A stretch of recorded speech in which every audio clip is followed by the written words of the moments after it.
is up, party people? Happy hump day. 20 years ago. What you guys think about this? What were you doing 20 years ago? Bell? Kay, what were you doing 20 years ago? Let's see. Living in Atlanta. That's it? Yeah, I don't remember. I don't remember the specific day. Were you like, did you have a job or you just wandering the streets? I was doing record promotion. Record promotions, all right. And it's funny, as I said that, I see Ken lean back, right? And he's just like it's Cheech and Chong going, 20 years ago. 20 years ago, what were you doing, Ken? I had just moved to Boise, Idaho. Oh, tell me at the Boise, Idaho. Yeah, moved to Boise, Idaho, which was great because we had my family's first foray into the West was New Mexico, which I freaking loved. But then we came back to the South, worked for about 3.5 years in Little Rock, Arkansas. Then a buddy of mine who I'd worked with in Albuquerque became the PD there in Boise. He brought me up to Boise. I was back in the West, back in the mountains. And then came the winters. Oh. And I immediately wanted to come back to the South. There you go. But loved my time in Boise. Great people and just beautiful up there. 20 years ago. Yep.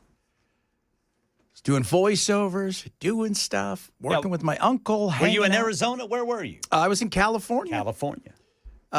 Sitting around. And this took place 20 years ago. You probably think, what the hell are you talking about? I'm going to tell you, culturally, I don't know too many things that have had a bigger impact culturally than this. All right, so here we are in front of the elephants. Cool thing about these guys is that they have really, really, really long trunks, and that's cool.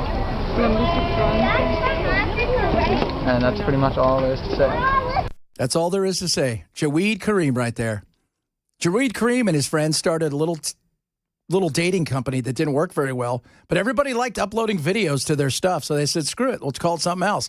How about YouTube? And name me something that has had a cultural impact like YouTube. We can even go back a few months. I will tell you right now, what put Donald Trump over the proverbial hump, I think, with a lot of voters and finished off Kamala? He went on YouTube with Joe Rogan. She didn't. That's the kind of influence this thing. That was, hey, just a bunch of people, let's go load some videos up. And they did. And now, dude, do you even have a television? I have cable, but I spend the enormous majority of my time watching YouTube versus television. Yep. The average person now, Gen Z in particular, never grown up with TV in the home the way that it is outside of a smart television. And they watch a vast majority of their stuff on phones. 70% of stuff viewed is on the phones, and it's YouTube. It changed everything. It's changed politics. It's changed healthcare. By the way, it has changed the way that we consume knowledge. How many, Ken, you and I talk about all the time, where you get all your greats. You go to TikTok, you go to YouTube to get all your best food. I'm going to try this. I'm going to do that. It changed. You need to fix your car. You look up a video to see if you're doing it right. Appendix. You want to get your appendix out? Let me show you how you do it. Exactly. I mean, it has changed everything. And I don't think people realize the cultural powerhouse it became. Second biggest, by the way, search engine. And if you want to watch somebody else play video games, YouTube. Yeah. All the other stuff that you see, like Facebook came and you're like, that's pretty cool. That's pretty cool, like Facebook, but, Friendster, MySpace. But YouTube came along and it became something different because Friendster and MySpace, it was kind of about you and your friends and that. This was, hey, I can watch somebody around the world do something ridiculous. I love it. Where before, if I wanted to see something ridiculous, I had to watch America's Funniest Home Videos, and the kids always won crap. And quite frankly, they were never the funniest. Dudes, YouTube has literally saved me money. Yes. Because I have watched how-to videos that I used to pay somebody else to do. Oh, completely. That's how he had his appendix out. He did it himself. If somebody said YouTube changed church, it absolutely did. Oh, that's actually very true. It changed church in a way that we consume it. Young people are able, like we found a church we kind of like here and there, but my wife and I, we wake up Sunday mornings, we turn on 2819, which is out of Atlanta. Philip Anthony Michael. I want to say Philip Michael Hall, but I think that was the guy that was actually in Miami Vice, and I don't think he hosts church. It is awesome. Amazing, though, because now churches, instead of just being the in-person event that services are, literally now, just like you said, you wake up in the morning, you can turn on your favorite service. You can. And not only that, but you can consume that service whenever you want. If I have something to do or I'm busy or something, I can come back and I can watch that Sunday afternoon. I could watch that Tuesday night. I could watch a podcast. I can consume Bible in ways that are different. I can hear theologians like Wes Huff and other people sit down and have conversations about the Bible going down. I mean, it is crazy. I watch, as a kid growing up, the only place for my buddy and I to ever get soccer magazines, we had to go to this place called South Coast Plaza in Southern California. Very well-to-do place. And they only ever had like Italian and French soccer magazines. Once in a while, they have an English one. But just to get any kind of understanding what was going on, I could turn on YouTube now. I could watch everything I ever want with soccer, see things, train, do stuff. It's nuts. It really is. It really is. I mean, was it my 19-year-old has learned so much from YouTube Academy? Oh, totally. It's like the soccer teams have their own channel. The soccer players have their own channels. Yeah. It's you no longer are confined to simply watching the game. You can watch practice plays. You can watch content from the players themselves. I mean, it's opened up a world that just didn't exist before. You can train. You can learn. Somebody just said my son became a mechanic. Philip Michael Thomas, thank you very much for that. $75.99. But you can train to become he said, my train to become a mechanic. Yeah, you can learn stuff that you never, ever could have ever thought about outside of going somewhere, picking out a book, checking it out, learning, but not really seeing how it's done, just seeing a diagram. Hey, I've already spoken to Ken that if I ever need my appendix out, he's doing it. Oh, yeah. I've got a real sharp butter knife and one glove. How's that working? Well, I'm waiting for my first. I told him I wasn't too worried. You're waiting for your first patient? Waiting for my first patient. Almost said customer. But, somebody said something about COVID. Yes, there's disinformation, there's wackiness. Where else would I learn about how flat the earth is? How else can I learn that the Jews did 9/11? Yeah. I didn't say everything on there was great. I just said culturally it was all relevant. But think about the influence it has. Also, think about it in terms of war. We see things now that we never had the capacity to see in the past. And Vietnam was the first quote-unquote television war. YouTube's got that beat. Oh, it's got that beat. I mean, these people are, you can follow around anybody anywhere in the front line. They're downloading, they're uploading, they're putting it everywhere. You can see, it is amazing. And that, yes, during COVID, there was a lot of stuff going on. And now that we found out there's a lot of pressure from the administration and whatnot. But it is, you look at all of the stuff that you can do, the good, the bad, the interesting as well. Like some of the things we're going to play today, because we're going to play some of the greatest hits. You and I were laughing about, some of the ones. Linda. Think about this. Linda. These are things we would never have seen. And the local newscasts, too. The stuff that are bloopers or the things that happen on local newscasts that you would never learn about, you can see them now. I mean, yes, we're going to play Antoine. It would never even be in your realm to discover. No. Because, you don't live in you live in Frankfort, Kentucky, not San Diego, California. Exactly. But now it doesn't matter where you live. Yeah, it doesn't. It doesn't anywhere in the world. I was watching stuff that, here's another perfect example. I wake up in the morning early. You guys know that. What do I watch? I watch British television in the morning as I'm doing my show, or Australian TV live. It's crazy. All brought to you. Yes, the internet's a huge part of it, but they're culturally, the power that this has And it has brought us all kinds of stuff. Yes, there's some indifferent stuff. Yes, there's some nastiness out there. But the brilliance, the amazing, the funny, the influential. If it wasn't for YouTube, does anybody even know who the first influencers were?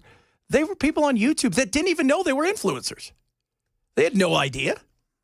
They were just doing stuff. They're like, hey, we're having fun. I'm uploading videos. It turned your neighbor into a star that you didn't know about. You're like, I didn't know Jim could juggle and do that.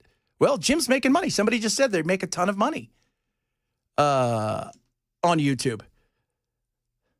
You're not flat Earth. I'm not flat Earth. I'm just saying flat Earth is out there. That was the first one they tried to get rid of, is some of that flat Earth. Somebody said they learned sign language on YouTube. Lesson planning. It's a lot of stuff. D's nuts. I mean, come on. Life would have been so much less enjoyable without these nuts. By the way, I went and found it today, and it was because it is everything. Daddy, yeah, did you get something today? What? These nuts.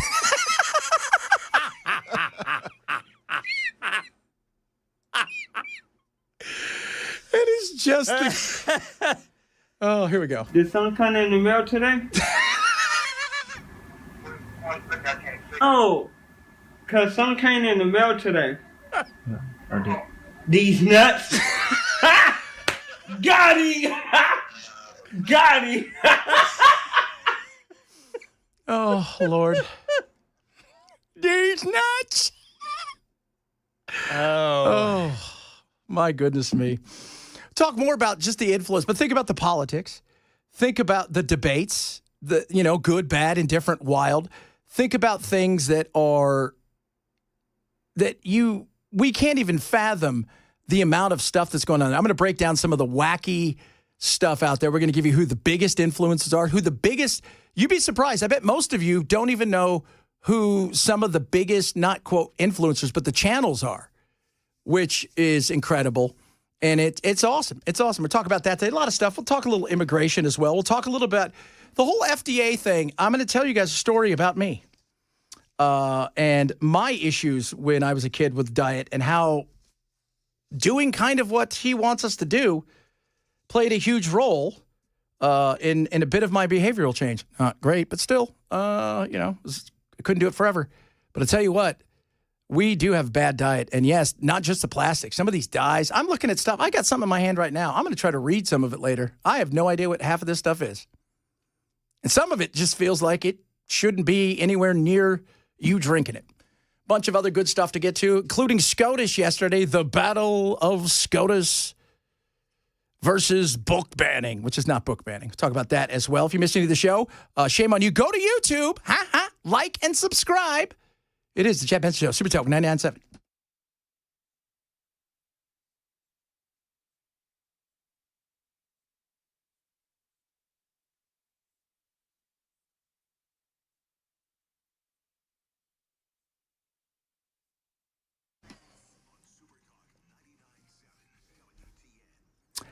Birch Gold. When the world feels uncomfortable. Birch Gold. Text the word Benson to 989898. Like a pirate, you need gold. But gold is great to have, diversify. Having an asset like gold in times of uncertainty, like the market feeling a little uncertain. Tariffs, maybe yes, maybe no. What's going on globally with conflicts, inflation, recession, et cetera, Gold. It's a smart place, great way to diversify, protect the things that you have built so you've worked so hard, you built it up, you want to keep it. Gold's going to help you with that. Text the word Benson to 989898 today for Birch Gold. They're going to get you out an info kit, let you take a look. Why maybe moving your IRA or 401k over there to get it backed by gold is a smart thing to do. Smart people right now are looking at gold saying there's still opportunity here, but it's a great way as a just in case. Text the word Benson now to 989898 for Birch Gold.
Wellness Institute. Your back hurt? Don't let it hurt. Dr. Mitchell, Dr. Ashley, ready to take care of you and save you money. Big 47 going on right now in honor of the 47th President of the United States. That's Donald Trump. 47% off non-surgical spinal decompression. And what they do for you over there, first of all, technology. They've embraced technology. They're a leader. You're not going to find anybody close to what it is they do. Customer service, they're amazing. They're going to treat you like you've never been treated. But it's about you as an individual. It's not one size fits all.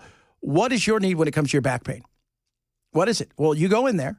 You're going to get they're going to give you a full workover. Make sure everything's cool. They're going to take an x-ray, right? Bring your MRI if you have it. Then they build you a plan that's right for you because they want you to be up, moving, and having a great time. Nothing gets people to go, whoa, you got to go see the Wellness Institute of Nashville. Like, hey, my back used to be bad. Guess what? Dr. Mitchell, Dr. Ashley took care of me.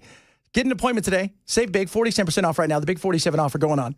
All you have to do is tell them I sent you. Call 615-246-5009.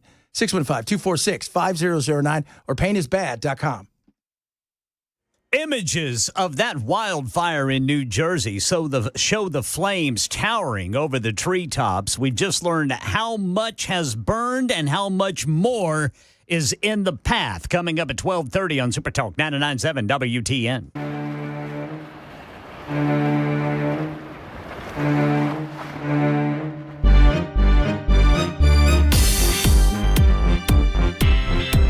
Play the hits, baby. Nothing's hittier than this. Baby shark do-do-do-do-do, baby shark do-do-do-do-do, baby shark do-do-do-do-do, baby shark. You know, it's funny when you go and look at like the YouTube numbers and you look at somebody and like they've got 50 million views. You go to this one, 15 billion views. Good grief. It is double the size of the second one, which is who is it? Alfonso or Fonzie or whatever his name is, and Daddy Yankee. There's nothing as big as this. They've made just off views alone about $40 million and another $100 to $200 million off other stuff. Wow. And yes, some of you are going, Chad, damn it. I hate that song. It's stuck in my head. Sorry, kids. I didn't want that to happen, but it did. It did. How bad is that fire? I've seen some pictures, but is it really starting to rage out of control? It is only 30% contained. It's 11,000 acres. It's going to grow. So far, no damage to homes, and evacuation orders have been lifted.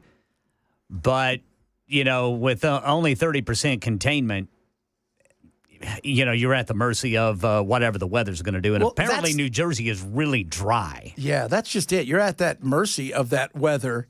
And the wind, really, it's about the wind. Yeah, that too. You know, the dryness is bad, obviously, but that wind pushes it, fuels it, and then that food that's around there, which is that dry, takes off. Yeah. And you saw what happens. I mean, California, what a disaster. I was talking to my buddies out there the other day. They're like, dude, we're not rebuilding. That'll never be the same. No, never. And people are selling stuff like these horrible people are going to come in and buy stuff pennies on the dollar. It's not pennies on the dollar, but I tell you what, if you got money, you can get 70 cents on a dollar in a place where you were never going to get 70 cents on a dollar. You couldn't get $1 on a dollar in some of these places because they know, first of all, the headache just to get some stuff done. Yeah. But they haven't cut any red tape the way they thought. The red tape was so thick, cutting half of it just made it awful as opposed to impossible.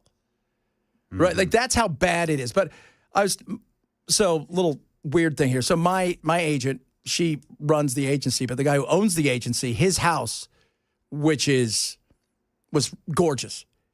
He lives in Mexico now with his kids. They go there, like his kids were like juniors in high school. They'd grown up in this area. They live there right now because their house is... There was no, There wasn't too much damage to the outside of it, but the smoke from the inside destroyed it.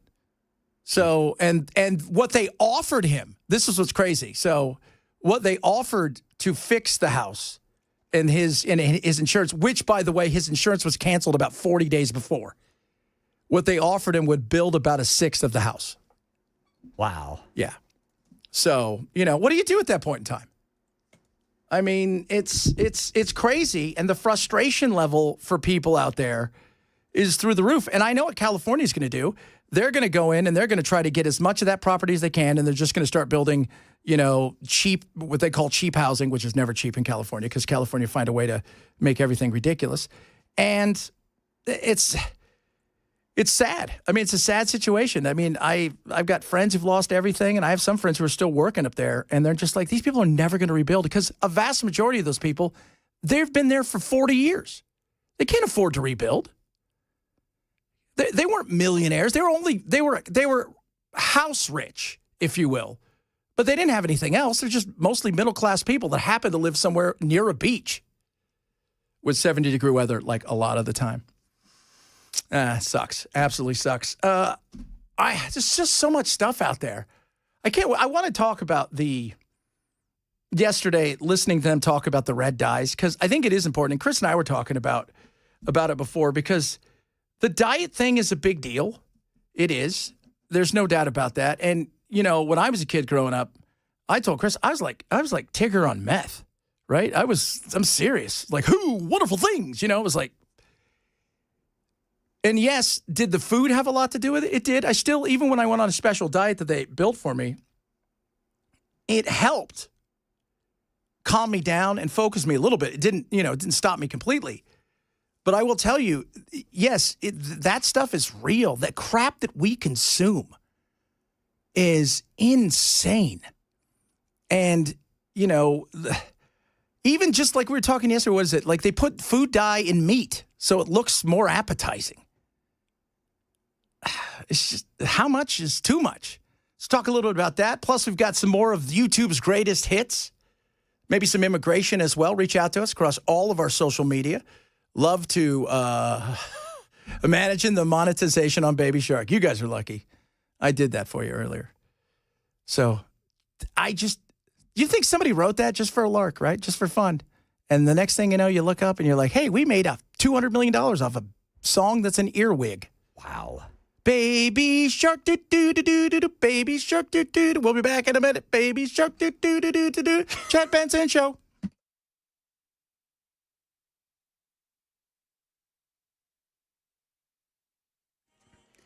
$12:30 on the dot. I'm Ken Weaver with your top stories. Got the full forecast in 5 minutes. New Jersey is on fire, at least part of it. The Jones Road wildfire has scorched more than 11,000 acres since it started yesterday there in Ocean County.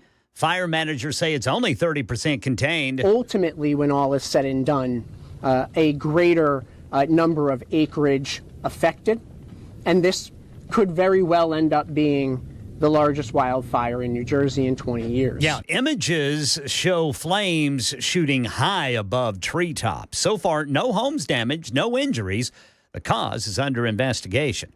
And over at the White House, President Trump was peppered with questions by reporters outside the White House about where things stand on negotiations with China over trade and tariffs. Asked if he anticipates lowering tariffs on China, the president only said the U.S. will have a fair deal. Pushed on whether he's actively talking to China, he said, actively. Everything's active. Everybody wants to be a part of what we're doing. The White House said Tuesday it's setting the stage for a trade deal with China and the ball's moving in the right direction, but gave no specifics on the reason for optimism. Karen Travers, ABC News, the White House. One of the longest-serving members of Congress, Illinois Democrat Dick Durbin, says when his 5th term expires, he will retire. Durbin serves just below Chuck Schumer as the Senate's Democratic whip. And the moon and the planets will line up early Friday morning to create something that'll look a lot like an emoji. Open your eyes and get up early and look to the east on Friday if you want to see a rare celestial event in the pre-dawn morning. Venus, Saturn, and the thin crescent moon will perfectly align to create the formation of a smiley face in the sky. Astronomers say it'll be visible for about an hour beginning around 5:30 a.m. and will end when the sun rises completely. That's Sherry Preston. And the latest news. Weather's next. I'm Ken Weaver, WTN News.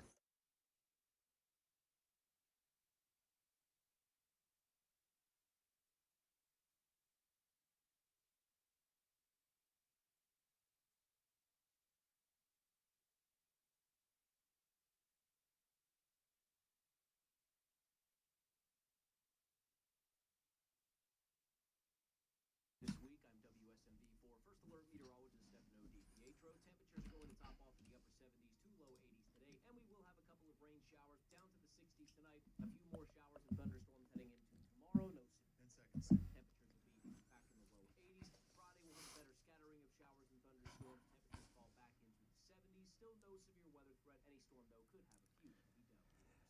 Guess what, guys? Busy Bee's got the spring cleaning going on. How about the spring cleaning giveaway? You can win a whole home deep clean right now. Join the Beehive Club and let them show you why. The HVAC issues, Busy Bee's got you covered. When it comes to plumbing, Busy Bee got you covered. And you can save big. They got the Breathe Easy going on right now. Help you out when it comes to your AC, duct inspection, all of that stuff. They've got your deep clean drain detox, because sometimes it needs a detox. Doesn't need a whole repair.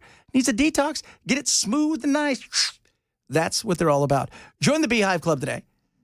And if you need anything, they've got you covered, whether it's your HVAC, whether it's your plumbing.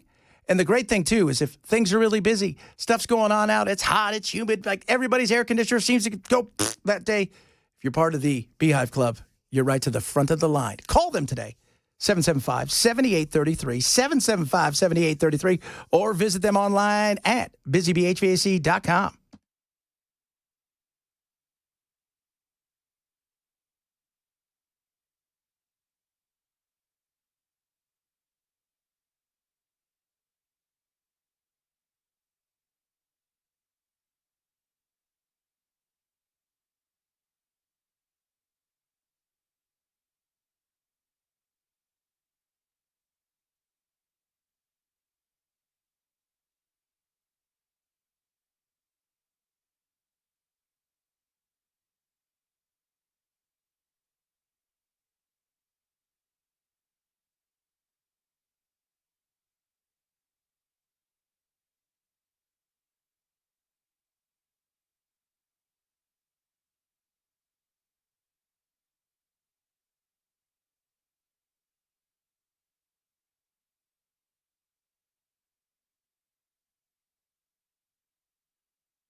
Kelly Dodson was asleep with her little girl inside their apartment on Webster Drive when I was attacked by some idiot from out here in the projects. Dodson says her attacker used a garbage can to climb onto the unit's ledge, open the upstairs window, and then he got in bed with her. He tried to rape me. He tried to pull my clothes off. Dodson struggled with her attacker, knocking over items in her bedroom. Antoine Dodson heard his sister scream and ran to help. And that's when everything changed. Her brother came to help, but then he came to make us all smile in a very serious situation. Now, this happened in, I think it was Huntsville, actually. And this is something we would never have seen 20 years ago. But thanks to YouTube, we got to see it. And it turned him into a star and actually helped him get out of the projects, helped him get out of government living. Well, Antoine, come on, we know him. Well, obviously, we have a rapist in Lincoln Park. He's climbing in your windows. He's snatching your people up, trying to rape them. So y'all need to hide your kids, hide your wife. We got your T-shirt. You done left fingerprints and all. You are so dumb. You are really dumb, for real. You don't have to come and confess that you did it. We're looking for you. We gonna find you. I'm letting you know now, so you can run and tell that, homeboy. Homeboy. But here's a perfect example of somebody, everybody has their 15 minutes of fame, right? Like that's the whole, was it Andy Warhol that said that? Everybody get their 15 minutes of fame. And he took that. There was a song. Everybody laughed about it.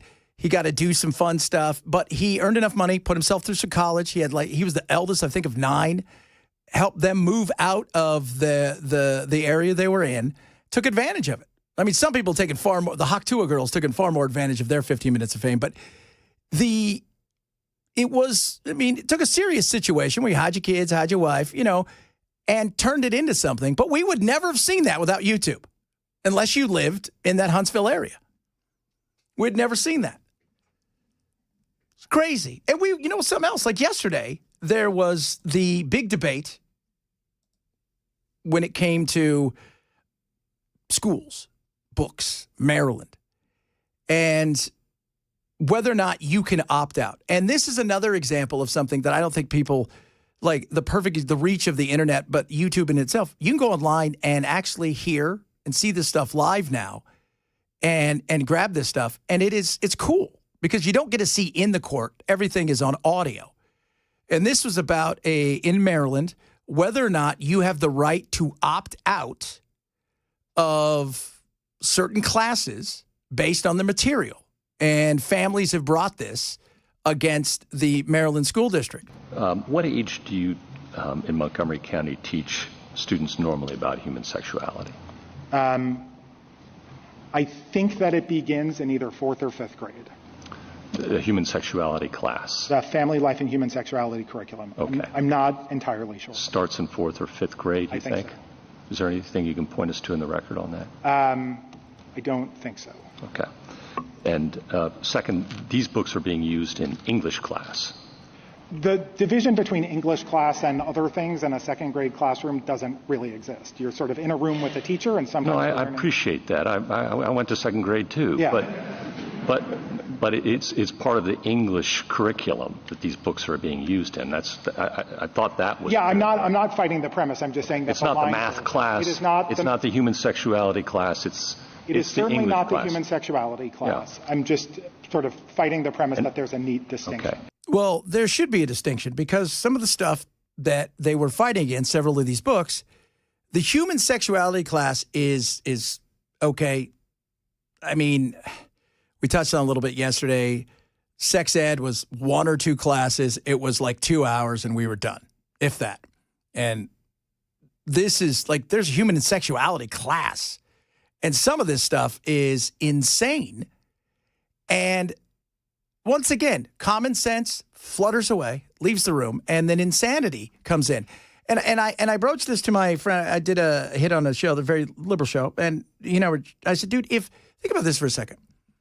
If a teacher brought the Bible and said, look, this is just for English. This is part of the lesson. We're just going to read out of the Bible. People would lose their mind. But if you want to read out of something that is about trans and you even readily admit to the Supreme Court, you're not trying to indoctrinate, but you are trying to influence. Well, that's not a win for you. Because if you were saying a teacher's trying to influence based on the religion of Christianity or whatever, Hinduism, Hare Krishna, people lose their minds, as they should. And they're being used in English language instruction at age 3. Some of them. So Pride Puppy was the book that was used for the pre-kindergarten curriculum. That's no longer in the curriculum. That's the one where they are supposed to look for the leather and things and bondage, things like that. It's not bondage. It's a woman in a leather... Sex worker, right? No? That's not correct. No. I read it. It's a drag queen and drag queen and drag correct. queen. The leather that they're pointing to is a woman in a leather jacket. And one of the words is drag queen in the search. And they're supposed to look for those. It is an option at the end of the book, correct? Yeah, okay. And you've included these in the English language curriculum rather than the human sexuality curriculum to influence students. Is that fair? That's what the district court found. I think to the extent the district court found that it was to influence them towards civility. The natural consequence of being exposed Whatever, but to influence them. In the manner that I just mentioned, yes. Okay. And responding to parents who are concerned, you agree that there was some intemperate language used? I don't know that those were responding to parents who were concerned. This was after the fact for most of these comments. And this was in a very public setting, which obviously got heated, and some intemperate comments were used, certainly. Yeah, they were. And he said some stuff, the guy who was there on behalf of the school district, that because this was brought on behalf of people of not just Christian faith, but Muslim faith. Oh, my God, no way.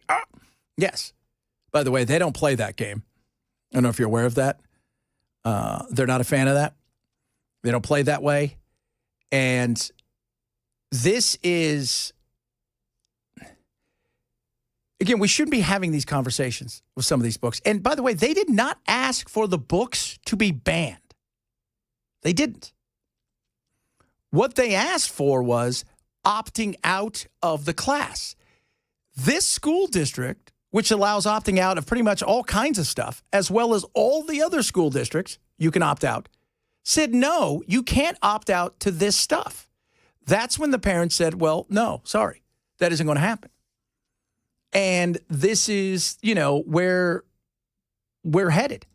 And by the way that they ask questions, you can tell it's going to be 6'3", 7'2". That's how, if you ever listen to any of these things, by the way, somebody said Pride Puppy sucks. I don't know. I didn't read it. And no, got to wait for the movie on that one. Yeah. Oh, I'm sure there's a movie already. And I don't need to know about Pride Puppy. There's no need for that. And some of the arguments, well, what if your child, this is Ketanji Brown Jackson, what if your child went in and you had a picture up, there's a picture up of a teacher and she's married to a woman. Could you opt out of that? I mean, they go with the most absurd, ridiculous things. I don't know. Is that teacher going to say you guys all have to be lesbians or else? Well, no, they're just going to teach math. Then who cares? Who cares? But they go with the most absurd. And the way that they ask questions and then their follow-up questions kind of leads you to where they're going. A majority of the justices, nearly all the conservative justices, were very sympathetic to the parents in this case. The parents are asking for the right to remove their kids from class. They were talking about elementary school level kids here. Anytime a storybook, fairy tale involving same-sex characters, maybe there's a marriage involved in the book, they want the ability for teachers to give notice that the book will be read or is available and want the kids to be able to opt out. And that's all they were asking for. That's it. They weren't asking for, take these books out, burn them, none of that stuff. Just give us the right to opt out of this. If the Supreme Court sides with these parents, they potentially could be establishing for the first time a parental right to pull your kids out of class anytime something is taught that conflicts with your religious beliefs. The liberal justices today in the courtroom suggested the list could be long. The list could be long. So they're going to opt out of everything. You know what, guys? I got to opt out of math because my math isn't mathing because I think it's gay math. Mom, Dad, I don't know how to tell you this, but gay math. 2 + 2 is a rainbow. You knew it was coming. No. But you go to the extremes. 3 + 3 is a unicorn. You go to the extremes. Somebody said, really, Chad, the Muslims don't play about, how about Muhammad's wife? We're not talking about that. We're talking about, do you think that they would be thrilled with, Pride Puppy? No, they wouldn't. This is, and here's something that most people won't tell you. Christians, white folk, other white folk will do this. Guess where that this doesn't go on? Dearborn, Michigan. Why is that? Predominantly Muslim city council. They're not playing this game. I was joking the other day with my son. The school he goes to, predominantly Asian. You know what? Not a lot of pronouns there. Why? Mom and dad, Tiger mom and dad, they don't want that. 2 + 2 is calculus. That's what they're there for. It's not rainbow. Are you a doctor yet? Basically, a lot of Tiger moms. They'll always ask my son, what'd you do this weekend? He's like, I played hockey, I skateboarded, went out riding my bike. What'd you do? They're like, we studied. It's crazy, but we pushed this envelope on ourselves. Finished getting through 10th grade, and it's 7 years old. Yeah, it's just like... The parents are like, you better graduate college before you're 12. I know. One of my new favorite shows, by the way, The Pit. I don't know if you guys have ever seen it. It is on, I think it's HBO Max. It's incredible. Noah Wiley. but one of the kids in there, she's 20 and she's like a resident. And she goes, you know how hard it was going to school at 13 and when I was in college? That wasn't any of us here in radio. I was to let you guys know that. But we have turned these schools into battlegrounds. And this has nothing to do with the teacher. This is all to do with activists who are pushing things. I said during COVID that parents got a glimpse into the insanity of school board wackadoos, activists, crazy administrators and union people pushing lunacy and controlling stuff. And they will not forget. I kept saying that. They're not going to forget. Parents don't forget. And they haven't. And they've pushed back harder than ever. And you know what else? Some of the most competitive places now for races. And like take a place like California, which is obviously very blue. What's happening? Parents who are conservative or libertarians or whatever, they're running for school boards because they understand the influence that is going on there. And now people are spending hundreds of thousands of dollars to win, in many cases, a non-paid seat. This kind of stuff, no. I did a video last night. Check it out. Go to my YouTube, Chad Benson Show. Like and subscribe there. But I said some stuff that I can't say here because I get in trouble. But no, my 6-year-old daughter doesn't need to learn about drag queens.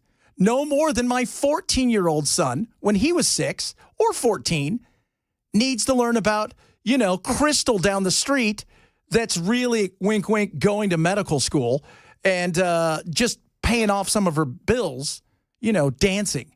No. And it's never that, is it? It's always something with the LGBTQ plus. And I've got nothing, you can be gay. I don't care. I said my producer, not Bell, for my national show, okay? Love him to death. He is my brother. He is my ride or die. He's been with me forever. My ex-business partner for many years, okay? Don't care. And they, by the way, want no part of any of this stuff. They're older. They think this is all ridiculous. Were they cowboys? They were not. Were they eating pudding? Okay.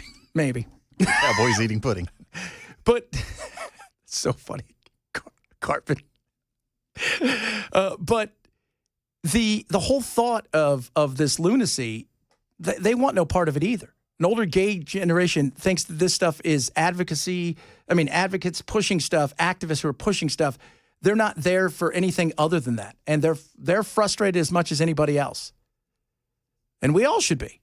Again, I want my kid to learn. But you never have a situation where it's like, my kid never came home and it's like, hey, Dad. What, Jack? I had to read this book at school called I Danced My Way Through College in the Champagne Room. Well, I'm proud of you. What's it about? I don't know, but I think her uncle got in the shower and now she feels bad about herself. Like, you don't get that, do you? No, it's always some weird thing like a drag queen's going to come teach you how to read.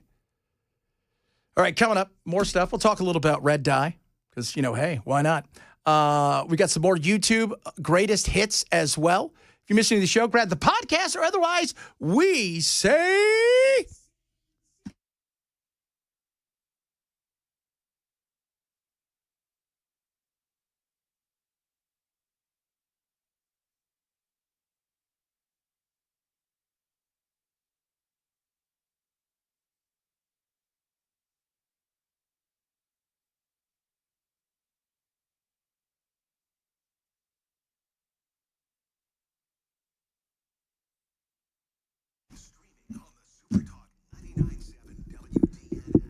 Rough Greens. Let me tell you about Rough Greens, guys. Don't take my word for it. Michael texted in earlier. Says, Chad, Rough Greens, day 60, because he's doing the 90-day challenge that I tell you guys do every day. 1 scoop a day, 90 days. The 60 days just passed. I'm here to tell you, my boy, Kadu, is a new dog. Hair loss is gone. His coat is soft and shiny. He did have a limp every time we take him for a long walk or he played hard with his brother Roscoe. It's the thing of the past. He wakes up every morning happy and playful with the biggest smile on his face. Thank you. My dog and I owe you. No, that's Rough Greens, guys. I'm glad your dog's happy and healthy. Thank you, Michael. That can be your dog. If you're like me and you love your animals, you want your dogs happy, healthy, Rough Greens delivers that. Vitamins, minerals, probiotics, omega-3, 6, 9. Take the 90-day challenge, but get a free Jumpstart trial bag. It's a $20 value. All they ask you to do is cover the cost of shipping. It's a few bucks. Then just 1 scoop a day, and you watch what happens. It is incredible. Your dog is going to be a healthy, happier, shinier, more full coat. Oh, it's awesome. ruffgreens.com/Chad. Use my code Chad. Ruffgreens.com. Use code Chad.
One of the longest-serving members of Congress has announced a major decision on his future. Wall Street is reacting to President Trump's seemingly lighter stance on tariffs, and we're learning of a new trend in car theft coming out of California. These stories and more at 1 on Super Talk 99.7 WTN. One resident describes her horrifying experience when she first realized the complex was on fire. Well, I woke up to go get me a cold pop. And then I thought somebody was barbecuing. I said, oh, Lord Jesus, it's a fire. Then I ran out. I didn't grab no shoes or nothing, Jesus. I ran for my life. And then the smoke got me. I got bronchitis. Ain't nobody got time for that. Sweet round right there, ladies and gentlemen. Ain't nobody got time for that. She was so funny on Tosh.0. She was. They had her on there like 3 or 4 times. She was just brilliant. Yeah. She saw herself on TV and she goes, I was embarrassed, because I looked a mess and is that how I'm living? And she tried to, she cleaned herself up a little bit, but she was, she does a lot of local commercials. I think she's in Oklahoma or somewhere, but that was just, ain't nobody got time for that. Lord Jesus, I didn't need time to grab a shit. There's a fire. We're celebrating 20 years, by the way, of the YouTube phenomenon. Amen. By the way, the biggest YouTube channels, anybody know? You have to Mr. know. Beast. There you go. He has almost 400 million followers. Wow. And number 2 is T-Series. It's an Indian music and film. They have about 300 million. Coco Melon, which my kids loved and Charlie still does. Kids stuff is big. They have 192 million. Set India, another Indian base channel, has 183 million subs. And Vlad and Nikki, which are my daughters have watched them. They've got so many. They have 140 million. And just to give you guys a sense of how big it is, Vlad, Nikki, and a few of these other ones, they'll drop. Within an hour, they've got 5 or 10 million views. More than, by the end of the day, they've got more views than, 60 Minutes. Incredible. Bunch of kids run around in their backyard. And you're like, what? Are you kidding me? Oh, it's crazy. It's crazy. And Mr. Beast is interesting because he gets a lot of flack. I think I like the guy, Jimmy Donaldson. Well, I mean, the guy's an ass. He goes around building wells for people who need clean water and rebuilding orphanages. It's like, doesn't sound very nice. Yeah. Remember when he spent all that money getting people the cataract surgery? And everybody's like, what a jerk. How dare that guy do that? He's just looking to help people. He thinks he's a white savior. Yeah, that's it. Okay, guys, settle down. Just insane, baby, insane. Coming up, hour number 2 of the program. A lot of stuff still to get to. More on the wacky, fun stuff that is some of the YouTube. We're going to talk a bit about the dyes that we didn't get to this hour, as well as some immigration, tariff talk. Oh, super exciting. Chad Benson Show, Super Talk 99.7.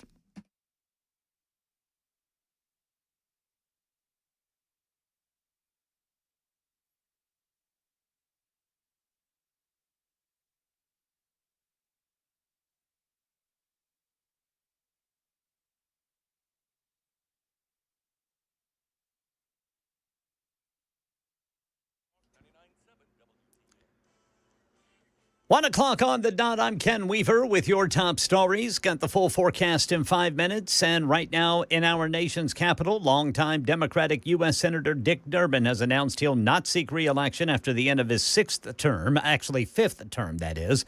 Durbin is the second highest ranking Democrat in the Senate behind Chuck Schumer. Wall Street reacting to President Trump's seemingly lighter stance on tariffs. Treasury Secretary Scott Bessent telling the World Bank in Washington today, America first does not mean America alone. To the contrary, it is a call for deeper collaboration and mutual respect among trade partners. Bessent says the U.S. is in talks with about 100 countries and trading partners, including China. Jim Ryan has some money news. Federal officials say 724,000 new homes were sold in March, up from 676,000 in February, and well above the figure from March of last year. And while mortgage rates remain stubbornly high, home prices fell by about $11,000 last month. The median sales price is around $403,000. Here in Nashville, the housing market saw a slight decrease in new home sales while experiencing a rise in home prices and inventory last month. The median home sold price in Nashville was $533,486, up nearly 2.5% from the previous year. And while some home sales dipped slightly, the number of listings on the market increased by more than 6.5%, according to Realtor.com. Right now in New Jersey, the Jones Road wildfire has scorched more than 11,000 acres since it started yesterday in Ocean County. Fire managers say damage has been minimal. No residential structures were lost. We did lose one commercial structure. Some outbuildings were also affected and several vehicles as well. Yeah, images of this fire show flames shooting high above tall trees. This fire is only 30% contained, and the cause is under investigation there in Ocean County, New Jersey. We're learning of a new trend in car theft coming out of California. Gone are the days when cars were stolen using a clothing hanger or what's called a Slim Jim down the window to pop the lock. Car thieves are now using apps and equipment meant for locksmiths that wirelessly link to keyless entry systems. And with the push of a button, they can unlock and start your car. San Jose Deputy Police Chief Brandon Sanchez. Technology to bypass ignition systems to be able to start your vehicle. He says around 15 cars a day are being stolen in San Jose, with Hyundai vehicles being the most common stolen electronically. Alex Stone, ABC News. That's the latest news. Weather's next. I'm Ken Weaver, WTN News.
Happy Wednesday. Thunderstruck. You check them out on YouTube as well, kids.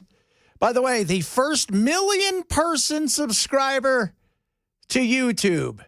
Oh, my Lord. His name was Fred. Fred. Now, if you guys don't know who Fred was, not that person. I'll tell you that right now. Fred Ficklehorn. Hey, it's Fred, and it's really nice out, so I think I'm gonna go swimming later. My mom found this really cool pool at the dump. It's really big and really deep. And also, I got a letter in the mail. It might be from my dad. To Fred. That was the first 1 million subscriber. Didn't even know what was going on back then. Just had a lot of people watching his crap. But I knew, and you probably knew this, Bell, too, as things were, as we're talking about 20-year anniversary of YouTube and the enormity of the cultural relevance of YouTube. But when you were in the music business, things started to change because, you weren't waiting all night to watch a video. I mean, I tell my kids, there was times when I wanted to hear a song. If I didn't have the album, I was hoping to come on the radio or see it on MTV. And they would go, what's MTV? Music television. But When did it start to change in the music industry where it became like you weren't looking in clubs anymore, you're looking online? That was probably in the last 15 years. Because now, man, it's about what? It's like they don't care. Like nobody's scouring clubs; they're scouring TikTok. Yeah, TikTok, things like that, where they find you and you're like, these guys already got 150, 200,000 followers. I mean, if you're an A&R guy back in the day, you had to be in the clubs looking for bands, talking to people that you knew, keeping your ear to the street. And now you sit at Starbucks and watch TikTok and they go, "Oh, I'll sign those guys." That seems like a pretty cool job. Yeah, especially if you get to hang out at Starbucks and just watch TikTok. All day. So that's it. What are you doing? Flipping through. And these songs, I mean, we forget that Justin Bieber, that's how he was found. And which is crazy. I mean, it's like a 12-year-old kid in Canada. And who was it that found him? It wasn't Diddy, though. It was somebody else. No, it was the guy that bought Taylor's record company. Maverick? No. Maverick was Madonna. He bought Big Machine Label Group. Okay. And all of her masters. Yeah. Scooter Braun. Some sort of name like that. Maverick, Scooter, Pogo Stick, somebody like that bought him. But found him. And it is, I just remember like the changing of this. So my uncle and I, we've got a company called Swayer, and we work with all kinds of creators and whatnot. And one of the things that when we first put this thing together, it was way too early. It was like, my son was like 1. It was way too early in the game. There wasn't content creation. What the hell's that? Obviously, things have changed. And there really was, like the only real content creators that were out there that anybody knew about were people that were already famous and then kind of were doing some stuff on the side. But it really wasn't content creation like it is now. But we talked to a guy who had about 2 or 3 million followers, and Disney wanted him. And it was the first time we'd ever heard of this, where he looked at Disney and go, "I don't need you guys. I'm going to make more money. You guys want me to come over there, fit me in a box? You're going to control everything I do? I want no part of what you are." And that's when I realized, things are about to change. And the amount of consumption on YouTube by Gen Z in particular, they don't go to the movies anymore.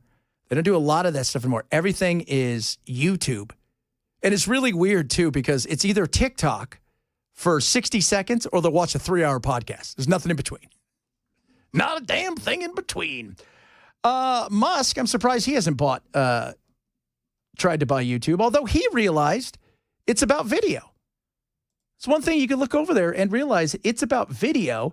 He made video a huge part of Twitter/X or whatever the hell it's called. And that's a big deal, right? Google bought YouTube in 2006. Yeah. And they paid $1.65 billion for it. And those guys, the guy I played earlier, the guy who did the first one, I was reading, he got 150,000.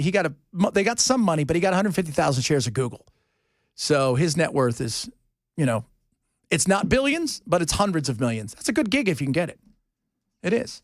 Elon going to be leaving, kind of, sort of? Elon Musk's role at the White House appears to be winding down. The Tesla CEO told investors he'll be stepping back from his role at the Department of Government Efficiency next month. I think I'll continue to spend, a day or two per week on government matters. Tesla profits plunged 71% in the first quarter of this year. The company acknowledging political sentiment likely played a role as Musk and his team worked to slash government spending and jobs. Nicole D'Antonio, ABC News, Washington. And remember, what was it? They were going to cut $2 trillion. They cut $150 billion.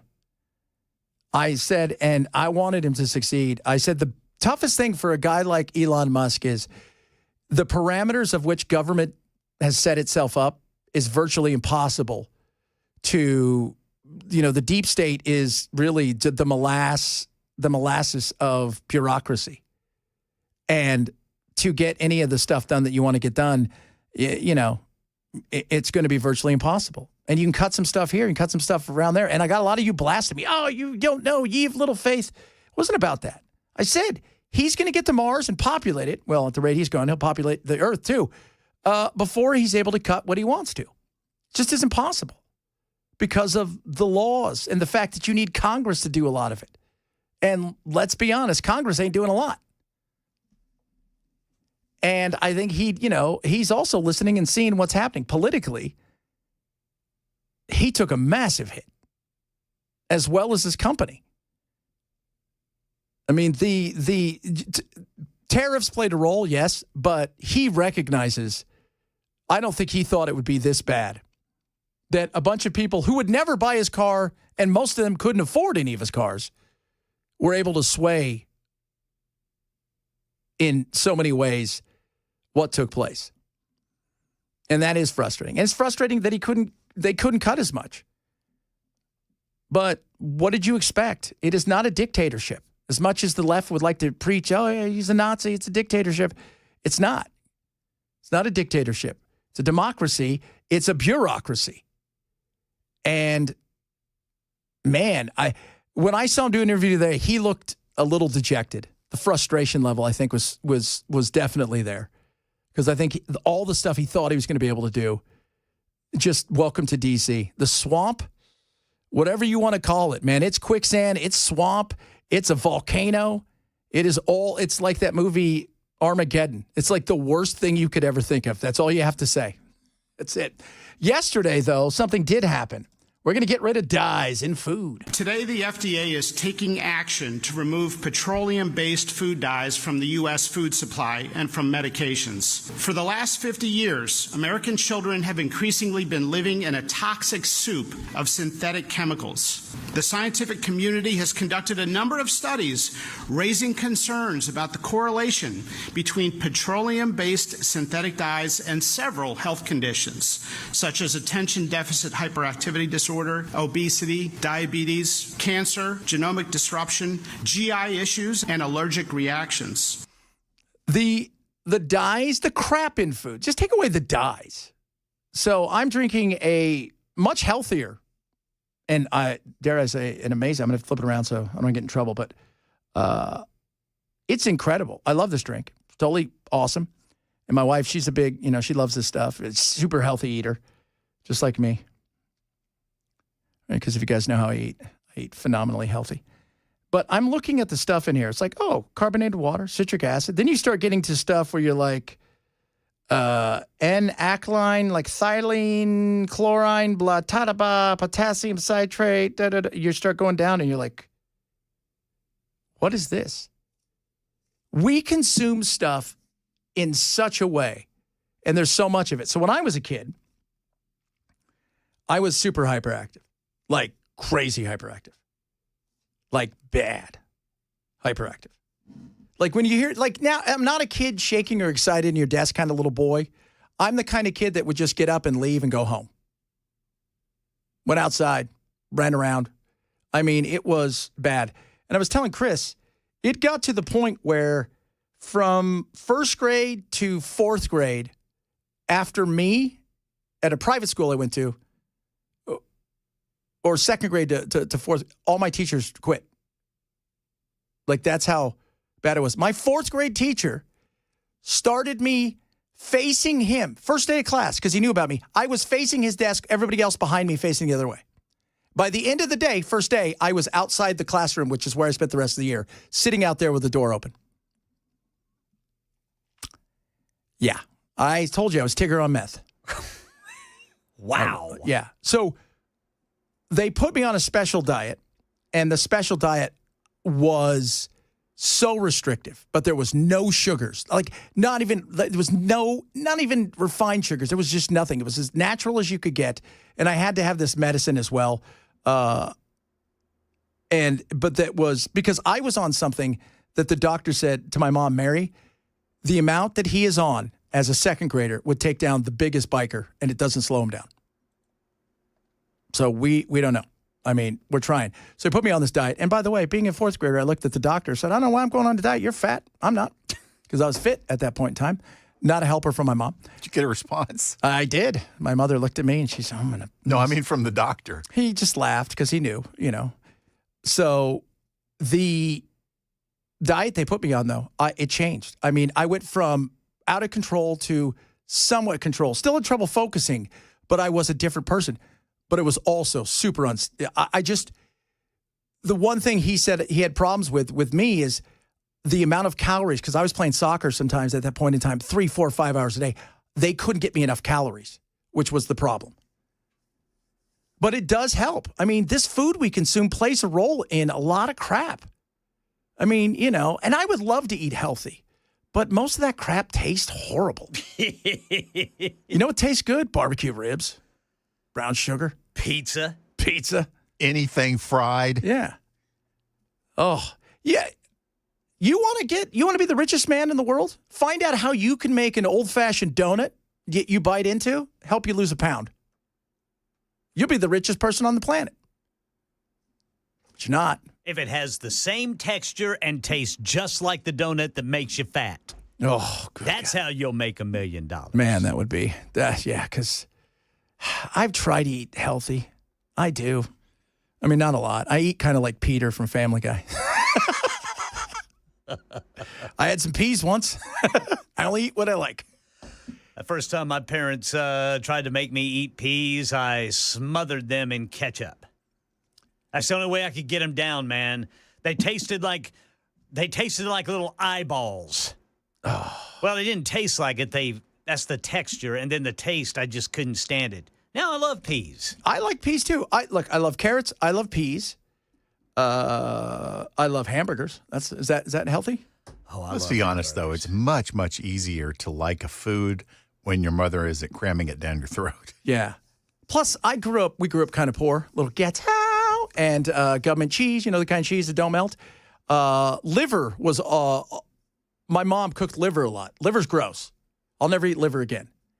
And we had liver a lot. And lima beans. Lima beans are, you know, I couldn't, first of all, they look like Venus flytraps that just got turned into to food. So that I never got that past my mind. Yeah. It was, I've tried I hate bananas. I hate the smell of bananas. Really? I love oranges. Yeah. You know, That's good for you. Yeah, oranges are good for you. A lot of vitamin C. But I just, the crap that's in food, some of it it's awful, but man, does it taste good. My mom swears, man, that, she told me, she said, son, she said, your kids, her grandkids, reacted differently to the same things I gave you and your brother and sister. Really? Like back in the 70s, she said, I mean, man, we drank soda and ate cupcakes and stuff like that all the time. But she said her grandkids acted differently on that stuff. Well, and if you do any of the research, and we'll break it down a little bit later, but once they knew the jig was up with tobacco, all of those people said, well, we got to do something else. We don't sell stuff. We sell addiction, whatever that is. And they knew food was the next addiction. Let's get additives in there. Let's get stuff that makes you feel really good, but then dissipates really fast and makes your brain crave it. Yeah. And that's a lot of what this stuff was. So I'm glad that they're doing something, but you're going to have to kind of phase it in slowly. Because if we went on a no sugarish diet in America, whoa, which we need to do. I'm just letting you guys know, all of us have, you know, I'm not going to lie to you. I have nutritionally overachieved in my past. Yep. We're going to talk a little bit about that because for those of you who don't know, losing weight is white supremacy. And if you don't believe me, this lady here in a minute is going to tell us about it. That's coming up straight ahead. And Ken, you're going to love this one. This may be your favorite one of the week. It is the Chad Benson Show, Super Talk 99.7.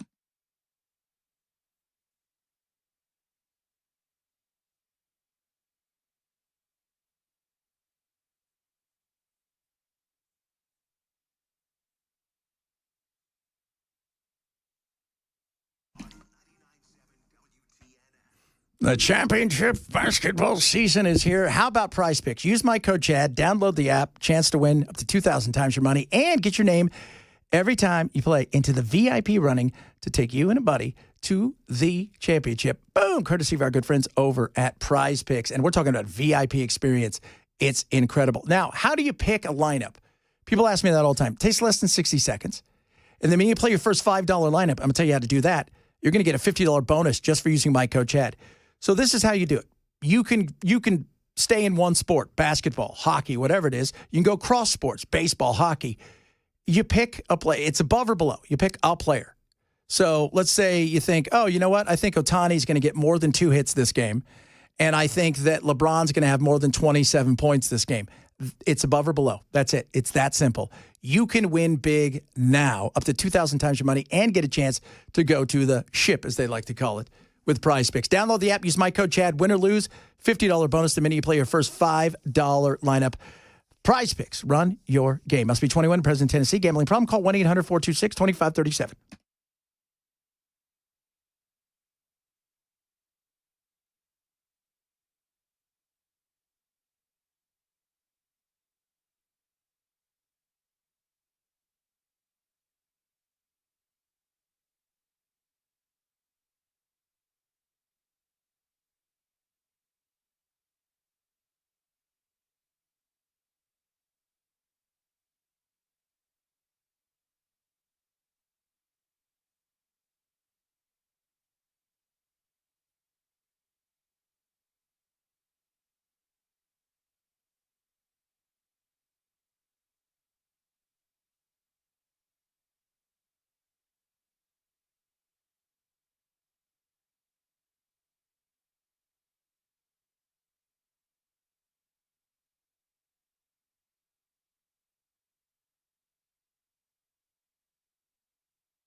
All right, drivers in Wilson County. Right now, Lebanon Road eastbound is blocked because of a spilled load right there at Highway 109. Looks like a dump truck lost a load of gravel there.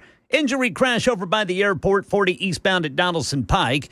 Wall Street's reacting to the Trump administration's seemingly lighter stance on tariffs, and online scammers raked in more than $16 billion in the latest FBI reporting period. We'll tell you who got scammed the most coming up at 1:30 on Super Talk 99.7 WTN. 20 years of YouTube. We look back at some of the stuff that, well, it's in our hearts if you watched YouTube for a while.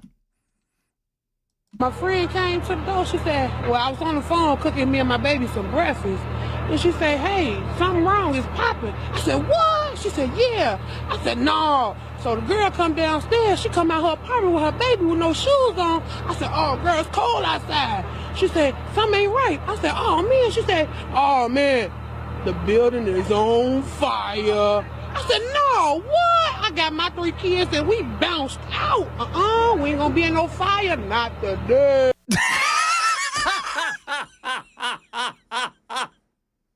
Not today. I said, what?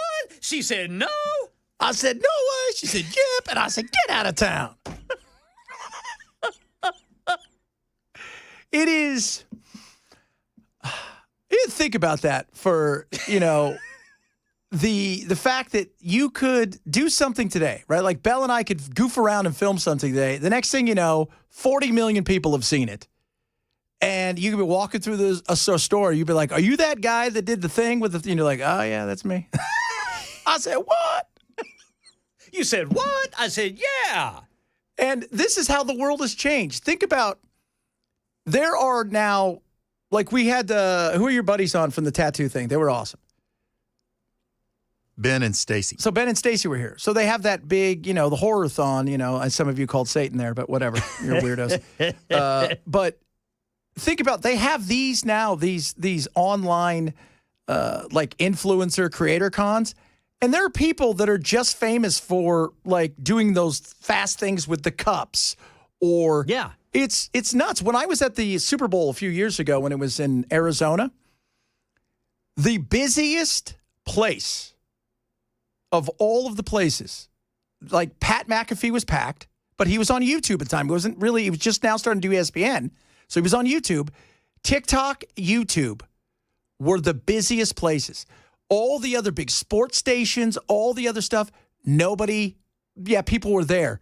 But because we were sitting right in between the YouTube studio for McAfee and the TikTok. TikTok was crazy how busy it was.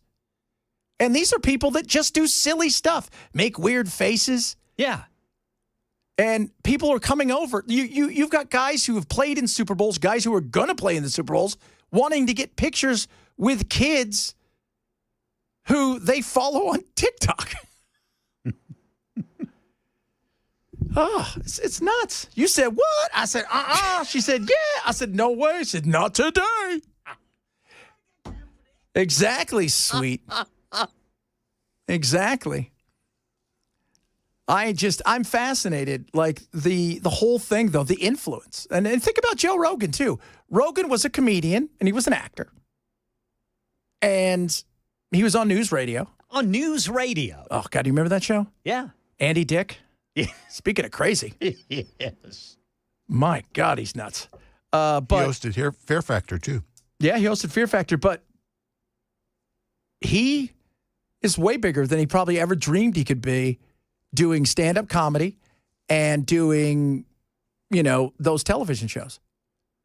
And it's because of YouTube. Because he put his stuff up on YouTube. And if you go back, you can watch like his first videos. They're kind of just like they're in a room and it's dark. It's like his bedroom. And it's an odd thing. But to see where he went and how he grew and how many of them. Go back and watch like the first videos of many people. They got no views, a few views. And then out of nowhere, it started to happen. And then in some cases, it exploded almost overnight. It's interesting. Coming up, we're going to talk about fatness because apparently that's racist, and we want to make Ken laugh, and this lady's going to do it. I can promise you that. And a bunch of other stuff to get to as well, maybe some serious stuff, right? Maybe talk immigration, a little bit of tariffs as well. If you're missing the show, grab the podcast. Chad Benson Show.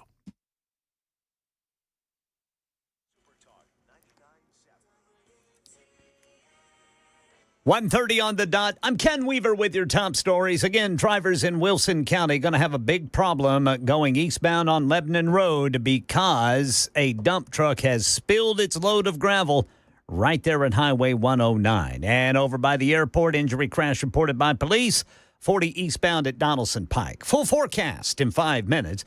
Wall Street's reacting to the Trump administration's seemingly lighter stance on tariffs today. Stocks up for a second straight day.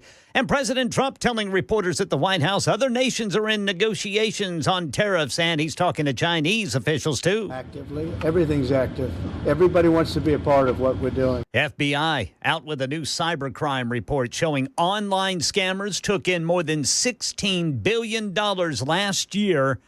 That's more than the $12 billion in 2023. And the biggest scam victims were by far people 60 years and older who reported more than $4.8 billion in losses. Elsewhere in our nation's capital, Stephen Portnoy says a high-ranking Democratic congressman's come to a major decision. He's one of the longest-serving members currently in the Senate, 5th out of 100 in seniority. Now, Illinois Democrat Dick Durbin says when his 5th term expires, he'll retire.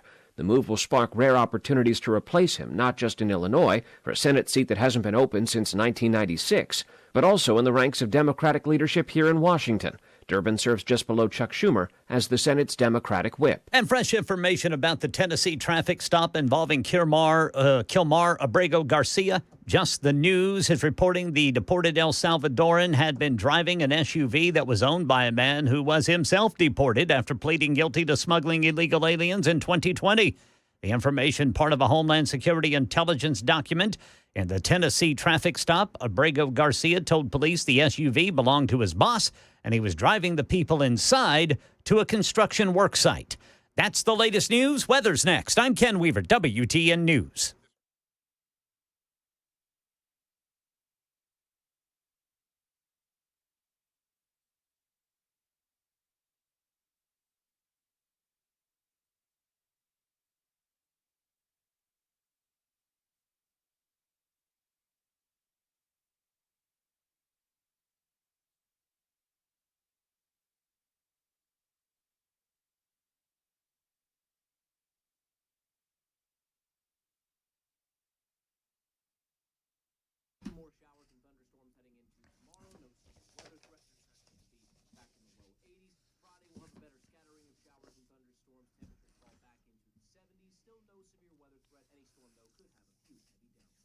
Retirement is more than just your dollars.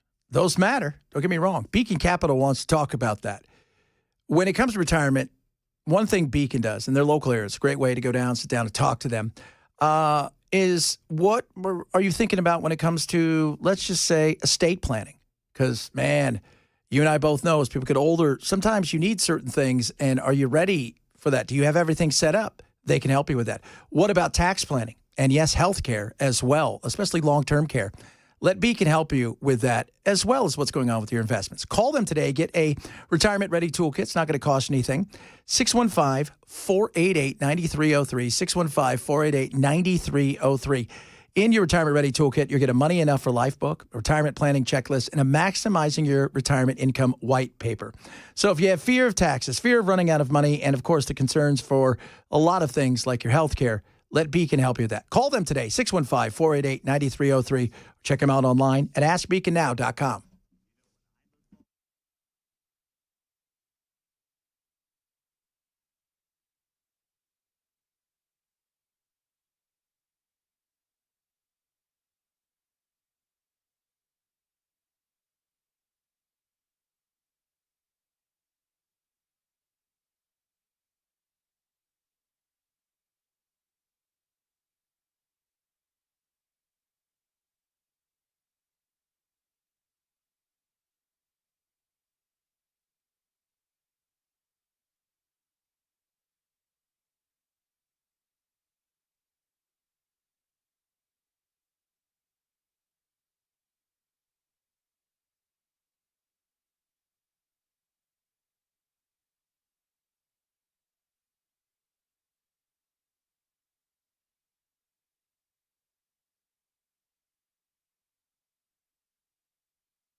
It is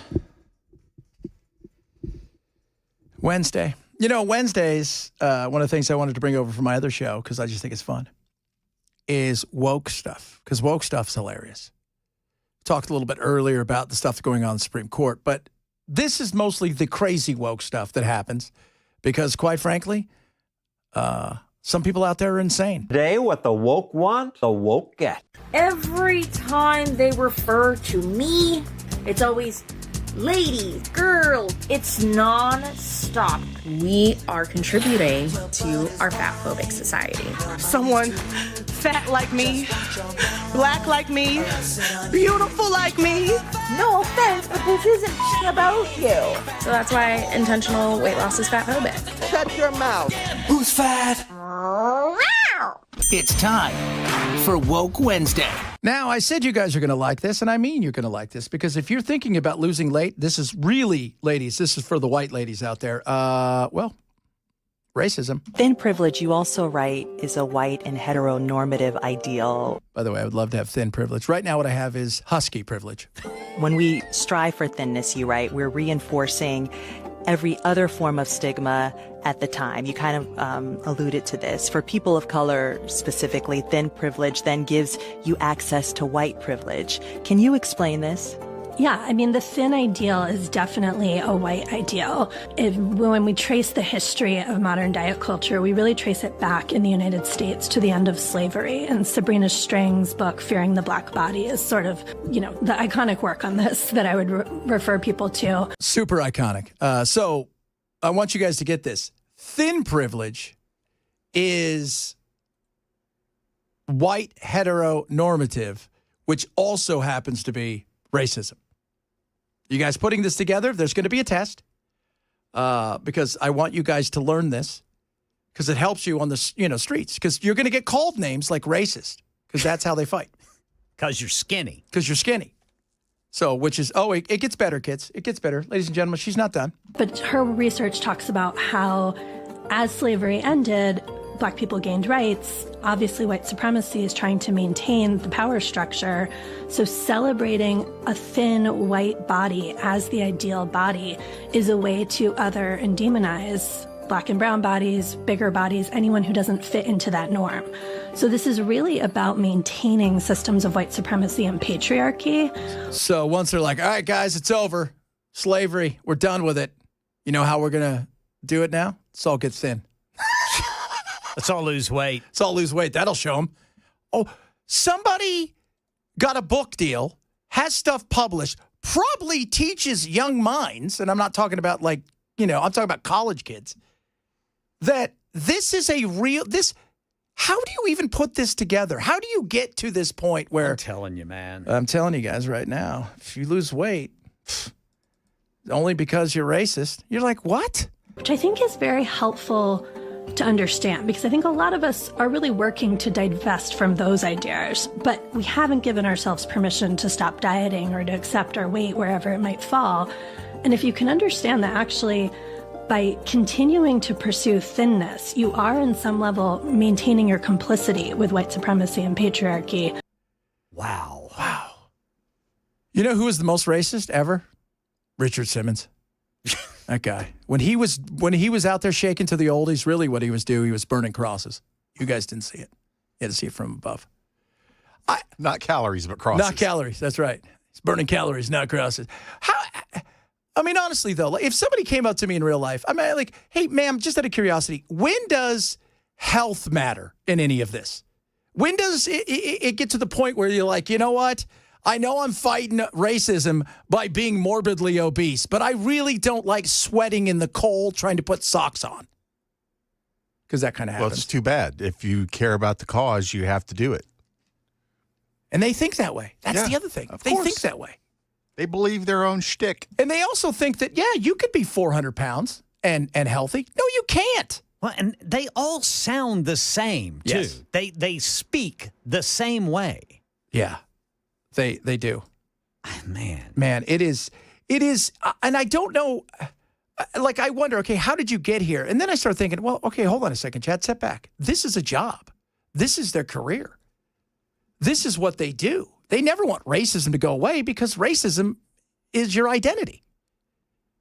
And you make a good living selling books to guilty white people. I've often wondered, how do you get to this point where you're like, yeah, I could see that. What do you say? It's like, you shouldn't eat this much. No, you want me to be racist?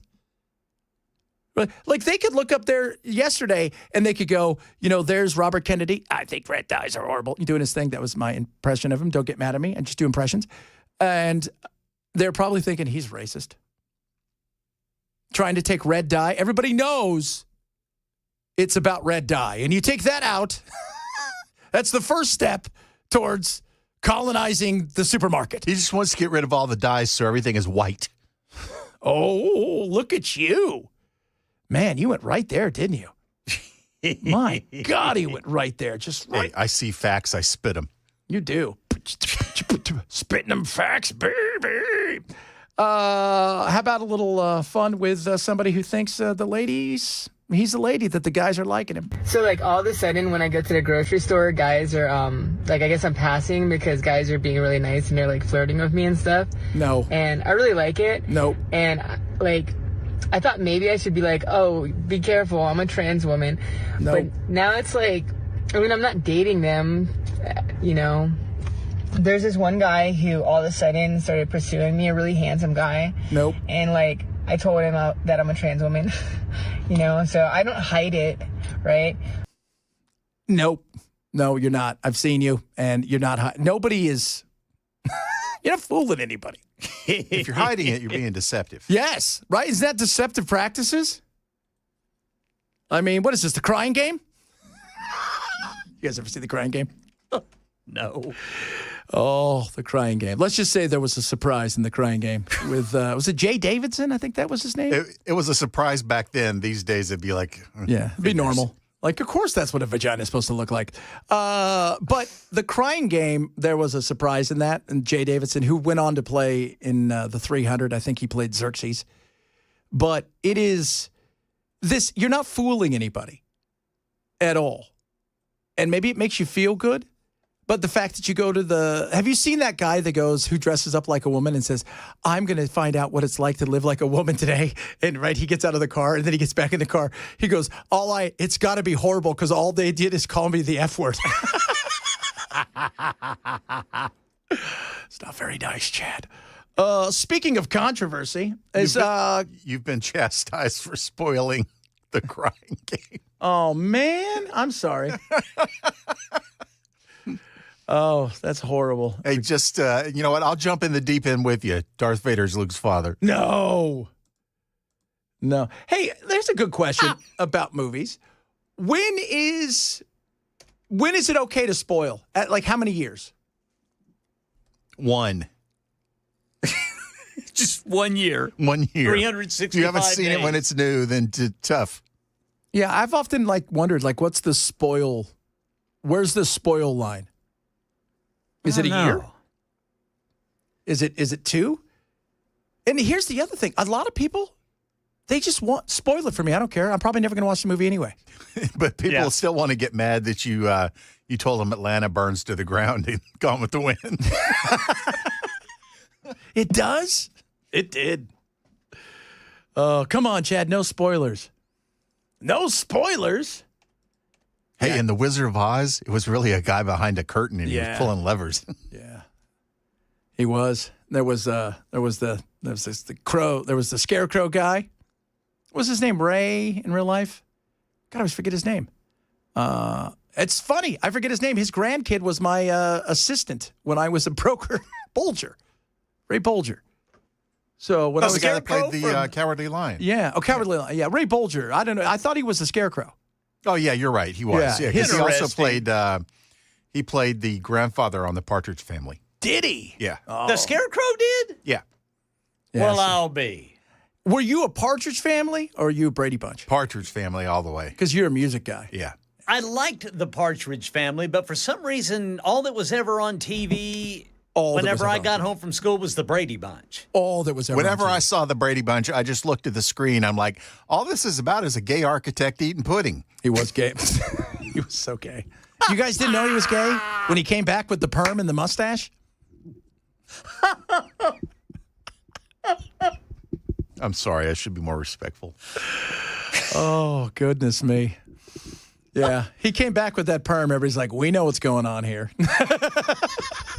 Oh, man. There was one episode of the Partridge Family where Danny would sneak into Keith's room late at night and he cut a bald spot into his head because he wanted to auction off his hair to his fans. Is he still alive, Bonaducci? Oh, yeah. Is he? Dude looks like a lady. He's pretty sick, though. Yeah, he had, would he have cancer or something? No, he had some kind of autoimmune disease. He actually had to give up his radio show because of it. Dude looks like a lady. I remember when he and Mancow got into it in Chicago. Mancow was a radio person. I don't know if Mancow's still around. And they were going to fight. But, yeah, I was like Ken, man. Every time I came home, there was only two things ever on TV. You're either watching Emergency, one of the great television shows of all time. That was another one. Emergency was so amazing because it didn't matter what call they went out on. Kid could fall over on his bike, sprain his knee, and they're going to shock him. Oh, yeah. We're going to stop your heart and restart it. Yeah, it was always Brady Bunch. Let's see, Gilligan's Island. Oh, yeah. What else? The Munsters. Yeah, Addams yeah, the Family, Munsters. Partridge Family. Andy Griffith Show, of course. Andy Griffith. Got to have Andy Griffith Show. Andy! Oh, goodness me. I just loved Emergency. Randall Mantooth was one of the stars of Emergency. That's his name, Randall Mantooth. That's He was still the skinny, on, too. dark-haired guy, right? Yeah, he was a skinny, dark-haired guy. I think it's still one of the featured shows on one of the channels I get over like the antenna. BTV or yeah, whatever? BTV, yeah. Do you know, and this is interesting, here's a little fact about people don't often know this. There was no paramedics in real life until that show. And then it became such a massive hit that paramedics, it exploded, and they started implementing them everywhere. Well, I'll be. Yeah, how about apples to those apples, kids? What do you think about that? When you think about that, I like the fact that we're not talking about tariffs. What do you think of tariffs? I think they're awful. Dude, before we end the Chad Benson show today, you got to play that chick talking about white privilege thinness again. Oh, I'm going to. She's awesome. She's my good friend. She's insane, by the way. I don't even know. I always wanted to talk to. I've tried Anthony. We've got to get some of these people on the Anthony, air, man. my producer for my nationals, tried to get her on, but she looked at my site, she looked at my Facebook, and said, he's going to destroy me. I just have serious questions. Right. Just want to talk. Like, what about what point does health ever play a role in the size thing? Because it's got to at some point. Even if you're somebody who's like, yeah, I get that losing weight is supposedly white privilege, but you know what? I want to be able to chase my kids. I want to be able to see my kids grow up. Or whatever. See my ankles. I don't know, something. If you can't sink your ankles, maybe it's time to make a decision. If you don't know where your ankle or knee are, it's time. Coming up, more fun stuff. If you missed any of the show, grab the podcast. Chad Benson Show, Super Talk 997.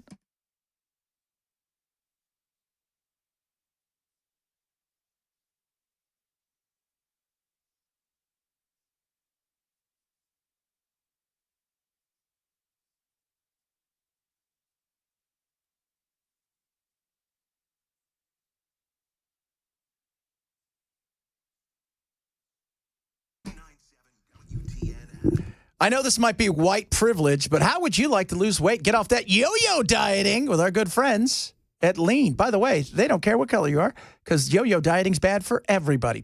TakeLean.com. Go there now. Use code Benson20. Now, what is it? You know what yo-yo dieting is. Bad for you. Bad, right? You're like, I dropped 30 pounds. 2 weeks later, I'm 40 pounds up. Don't do that. Get it off. Stop it. Now, Take Lean is awesome. So Lean is formulated. Doctors, scientists put it together. It's all natural. No injection. None of that stuff. You don't have to get a prescription. Couple pills a day. I take them. Energy levels through the roof. I feel amazing. I don't have the cravings. That's one of the things it fights. It also helps you with your blood sugar, helps it maintain healthy blood sugar, and this is really important, takes the fat, burns it, turns it into energy. Try a jump start right now with Lean. You're gonna save 20% too, which is awesome. Go to TakeLean.com, use code Benson20, and start losing weight. Get off the yo-yo dieting because it is bad for you. Long term, it is awful. TakeLean.com, code Benson20. Save 20% right now. TakeLean.com, code Benson20.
Drivers in Wilson County, looks like we still have that issue with the spilled gravel from a dump truck. Lost its load there, Lebanon Road eastbound at Highway 109. B&A got a crash over there, 40 eastbound at Donaldson Pike. Wall Street reacting to the Trump administration's seemingly lighter stance on tariffs. This story and more coming up at 2 on Super Talk 99.7 WTN. 20 years of the cultural influence and hilarity of YouTube.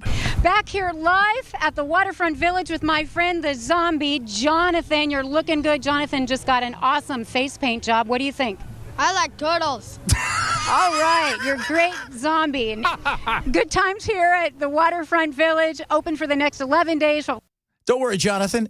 It's the internet. It's a fleeting thing. It's probably never going to be around again. Nobody's ever going to see it. I like turtles. I like turtles. Oh, that is spectacular. 20 years. 20 years. And in today's world, that's a long time. And in technology, that's a super long time. How many things, remember Napster, like these things, all these things, Friendster, MySpace, gone. And yet YouTube still has the strength and the power. They pay $70 billion a year to influencers and creators. $70 billion. That's good money.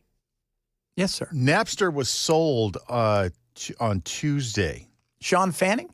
He hasn't owned it for a while, right? To Infinite Reality, a 3D technology company, and they paid $207 million for it. So Napster's still worth something. Yeah. Remember, because did he ever do prison time? No, I don't believe Man, they came for him hard. Yeah. Everybody hated Sean Fanning. He upended the entire business model. He did. He was the one. He was the disruptor in that. If you guys don't remember Napster, it's where you could share music. Did he have thin privilege? He did, actually. Yeah, well, there you go. Thin privilege is the best kind of privilege. The insanity of that. My uncle has a shirt that says, he's a larger fellow, says, I beat bulimia. Or anorexia, something like that. That's not funny, Chad. I didn't make the shirt up, kids. We might sell it on the site, though. You don't know. It's just, if you guys didn't hear, we're going to play it next hour again. It's a woman talking about if you crave to be thin, if you want to be thin, it's because of slavery. And it's, do you think people just sit around and just make up the most absurd things? Who was it a few years ago? Yes. Helen Pluckrose and her two, I think one of them was her husband and the other one was another professor. They've had all those papers published. I don't know if you guys remember this. Then they called everybody out on it. So these were three professors because they wanted to talk about academia and how baloney it is. They're all professors. And they took Mein Kampf and all they did was change certain words and they got that published. They talked about rape culture at the dog park and they got that published. People bought into it. And so in academia, when you get something published, that's a big deal. And then it gets peer-reviewed, and it got peer-reviewed, and then they came out and basically told everybody, you guys are so full of crap. You guys are full of crap. They had all kinds of stuff that they got published, making things up to see if these people would basically smell their own farts. And that's kind of what happened. And they got called out for it, and it was brilliant. It was absolutely brilliant. And, of course, then they were shunned in academia. How dare you fool us? The rape culture at the dog park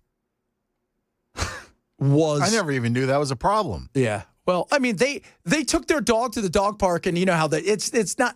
They fight, they do that. It's all about dominance. And they said, we should write a paper about that and put it in there. And they did. And then they were like, people were saying, you should come give lectures. Oh, I thought you meant like they were talking about female owners getting raped at dog parks. Dog rape. Yes. Wow. Yeah. I mean... And people bought this stuff. Yes. What in the world, man? Well, because they're academia. The hoaxers. Oh, yeah. Breastaurants were one of them. So it was James Lindsay, by the way. Brilliant. James. Helen Pluckrose and Peter Borghesian, all. They came up with this stuff. Rape culture at dog park. It was all satirical. Feminist theory and race studies scholarships, they went after all kinds of things. So they did it on purpose. On purpose to see if they could get all the stuff published. Oh, wow. Yeah. And they got it published. Oh, restaurants. That was one of their things they did. It was brilliant because they wanted to call people out for their ridiculousness. And it worked.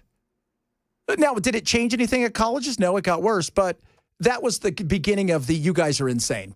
Coming up, hour number 3 of the show. Who knows what we're going to talk about? Probably some YouTube stuff. And yes, thin privilege again, because we're playing the hits, kids. Chad Benson Show, Super Talk 99.7.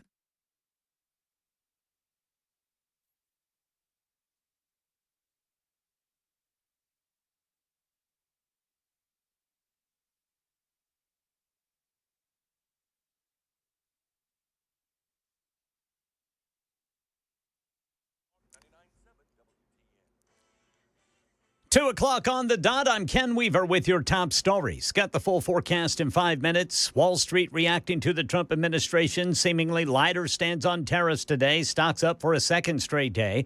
Treasury Secretary Scott Bessent telling the World Bank in Washington the U.S. is in talks with about 100 countries about tariffs, including China. These countries have responded openly and positively to the president's actions to create a more balanced international system.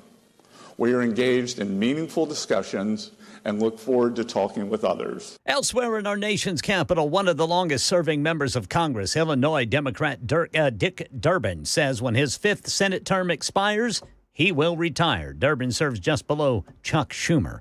Authorities have identified victims in a cold case associated with the Gilgo Beach murders.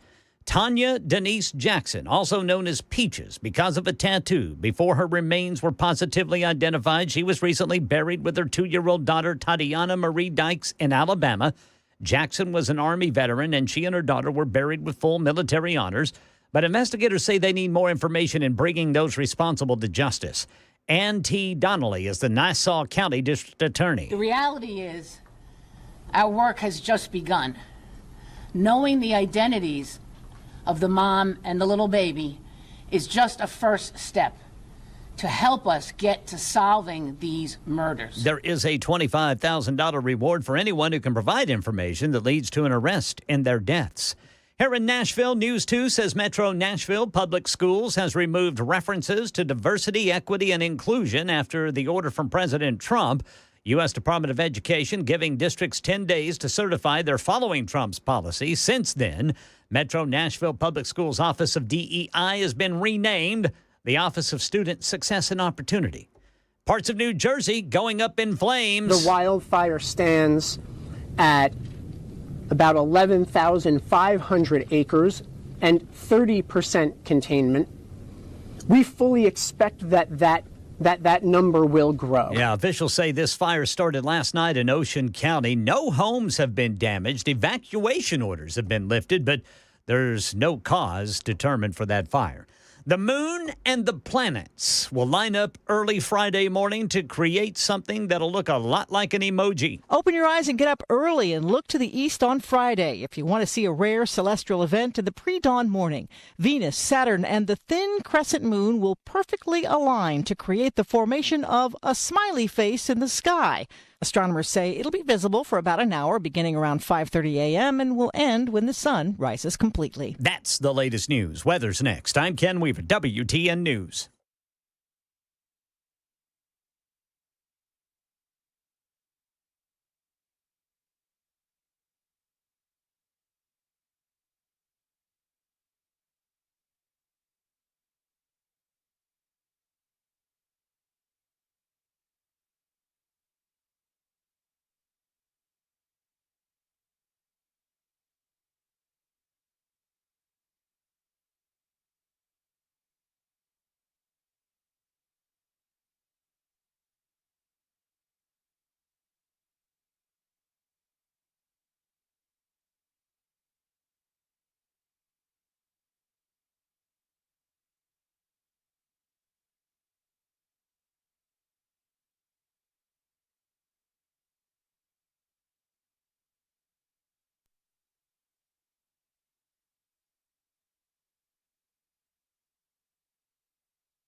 20 years ago today, a dating site that didn't really go anywhere decided to pivot when they realized people only like posting videos on the site. And they said, well, try something else. And they did. And they posted their first video, which was the first video of the new site. What was their very first slogan?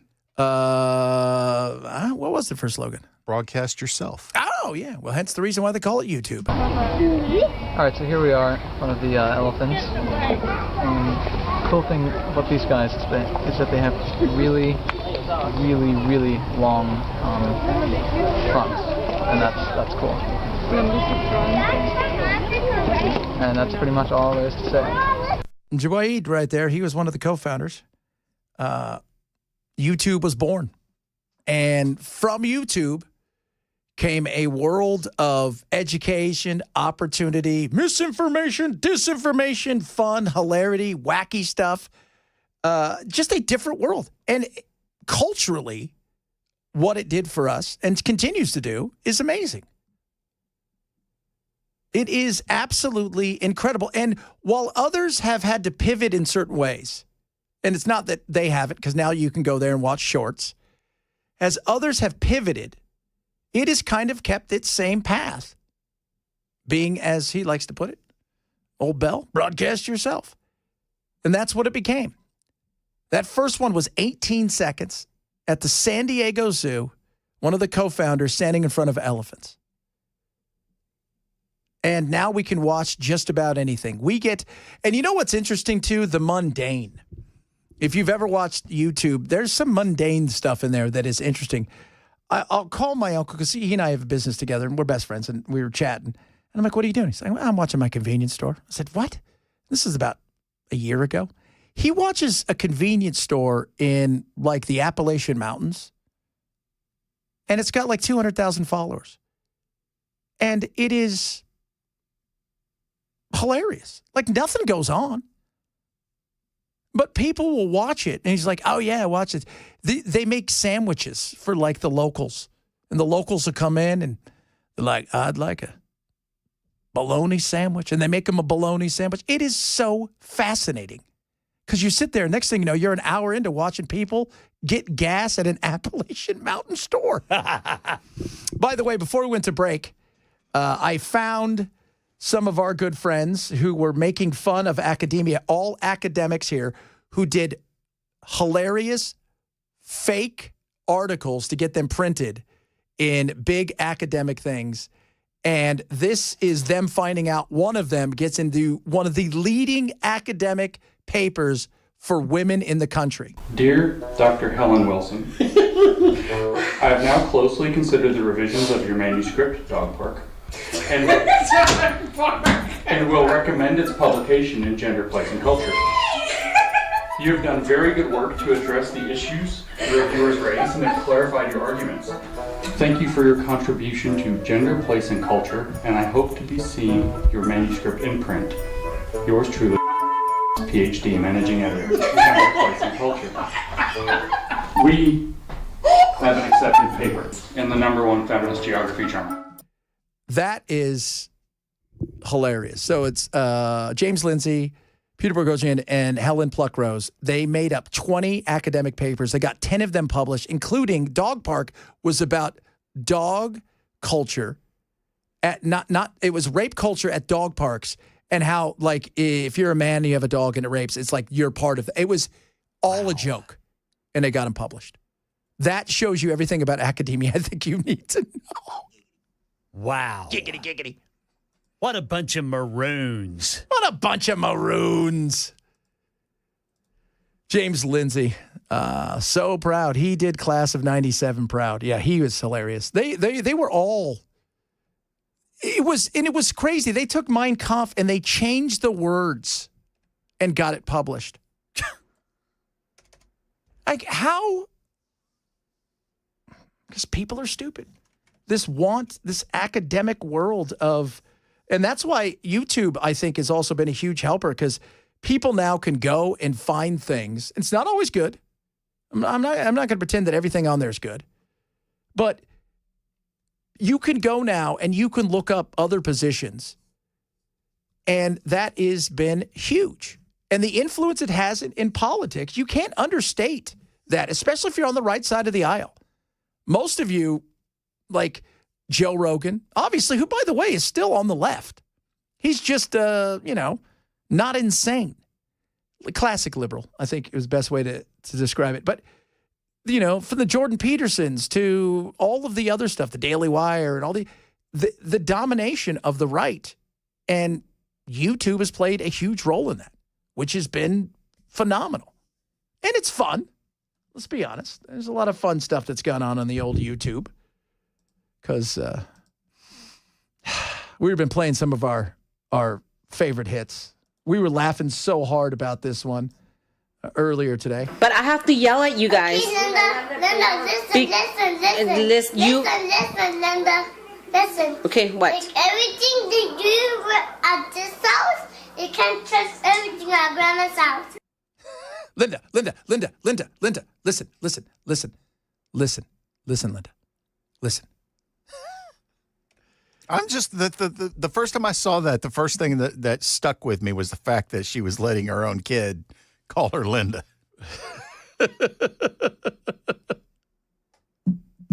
I thought that was his babysitter. No, that was his mom. Oh, wow. And he's giving her what for? Because Grandma said I could, so it shouldn't matter what you say, kind of thing. Yeah, Grandma said I could eat a cupcake, because that was what it was all about. It was about a cupcake. Going with the hierarchy there. Yeah. Because he must have recognized, probably from YouTube, that when you use somebody's first name in a certain way and repeat it a lot, you assert dominance. Linda, listen, Linda. Listen. That's so awesome. Tariffs are bad. There you go. That's the tariff news of the day. Hey, tell me about this moon tomorrow. I'm interested. All right, yeah, so... Because I will be up. Yeah, it says starting at 5:30, which I'm going to assume that that's going to be Eastern time. Okay. So if you wake up around 5:30 Friday morning, look to the east, and if it's not cloudy, you could see Venus bright in the sky behind the crescent moon. And below Venus on the other side of the moon, you might catch a glimpse of Saturn. And then as the sun rises and the sky brightens, it'll become clearer, creating something known technically in the scientific community as the smiley face planet alignment. That's the technical name? Yep. Okay. That's what they came up with? That's what they came up with, apparently. Was it the Helen Pluckrose and them that came up with that? Yeah, the Helen Pluckrose papers. Yeah, so it's going to look like a smiley face emoji, they say. And how long do we have this? For about an hour. Okay, good. And what's the weather? Because I'll be up. Let me see here. Because that's my thing. If I'm going to go outside, and I will, I want to go see this thing, I will be up. I do, too. I want to see it, too. Hold on just a second. Let me type in Nashville, Tennessee, USA here. Oh, yeah, baby. Friday, showers and possibly a thunderstorm. Well, that's Friday. Well, Thursday night's the Thursday same. night into Friday. Well, we're not going to see it. Oh, God, that sucks. That does. We're going to have to wait and see it on YouTube. That's right. YouTube, 20 years. What do you think? I think the most influential, we think because of and there's a difference between influential and reach, because Mr. Beast has the biggest reach. You know what? One of the things that Mr. Beast did that was so smart. So if you don't know who he is, he's got about 400 million subscribers. He was smart, and a few years ago, he decided, hey, I'm going to transcribe all of my stuff into several languages. And he started doing that. And he didn't just go get, pretend, no names. He went to big places in India and stuff like that. He got stars to play him and the people so it would be good, which was huge. It was such a smart thing to do. And Bollywood is also very big on the YouTube. My buddy did a movie in Bollywood. He did a movie in India. It was awesome. It was like a 12-hour movie, and they shot it in an hour. It was like a one take. I go, what's it like? He goes, honestly, Chad, it was the weirdest thing.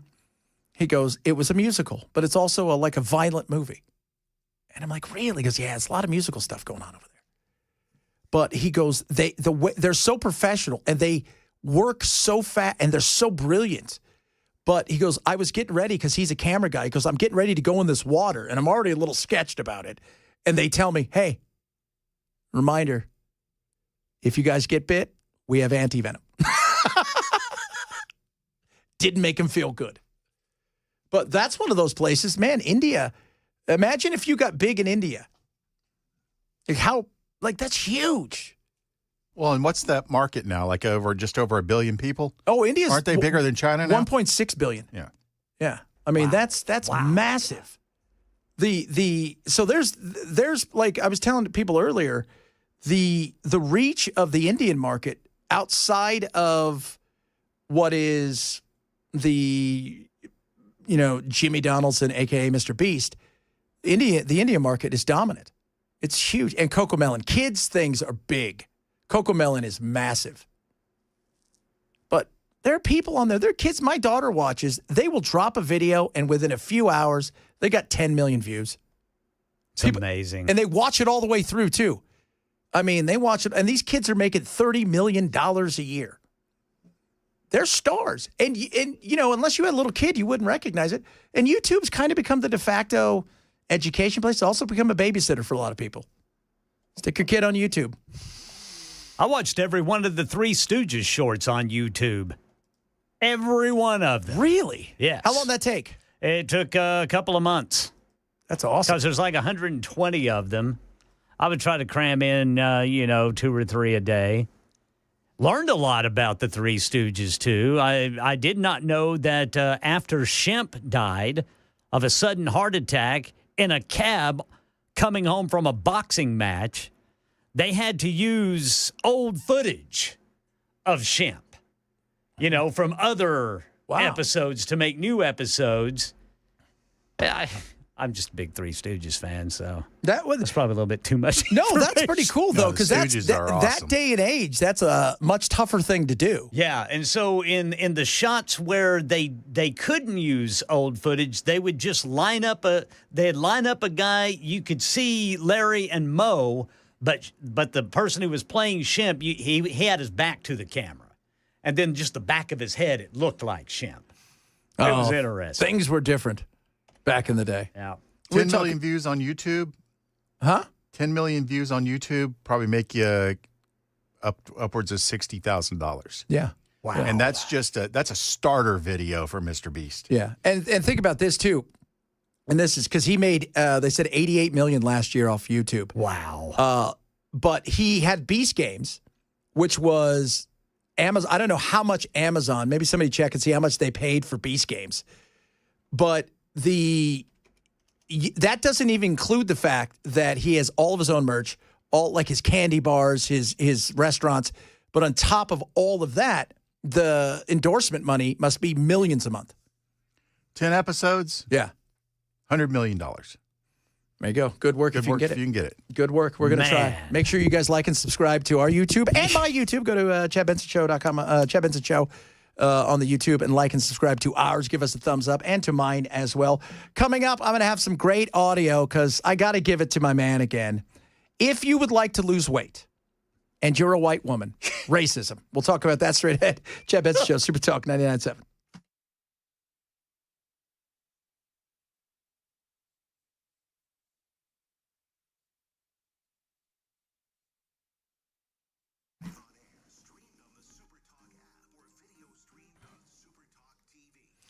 Bulwark Capital. If you're worried about what's going on in the market, don't be. My buddies over at Bulwark are going to help you out. Your investments, your retirement, they're ready for you. Call them today. So my buddy Zach is Chief Investment Officer over there. I love Zach. I send my family there. I'm there. He is the guy. And what he does is so much different than everybody else. And I was in the business for a while. I understand it. He is, the way that they look at things in the markets, not just here, but globally, is incredible. So get a free risk review. So this is where they break down your account, look at everything, show you where you're at risk, depending on your age, what your risk tolerance is, help you build out a plan that's right for you, and talk about where they think the market and everything's going. It doesn't cost you anything, just a little bit of time. Call today, get your risk review for free. Call 866-779-RISK, 866-779-RISK, or go to knowyourriskradio.com, KNOW, yourriskradio.com. Investment advisory service offered through Trek Financial LLC and SEC Registered Investment Advisor. Investment involve risk, not a guarantee. Past performance not guarantee future results. Trek 24173.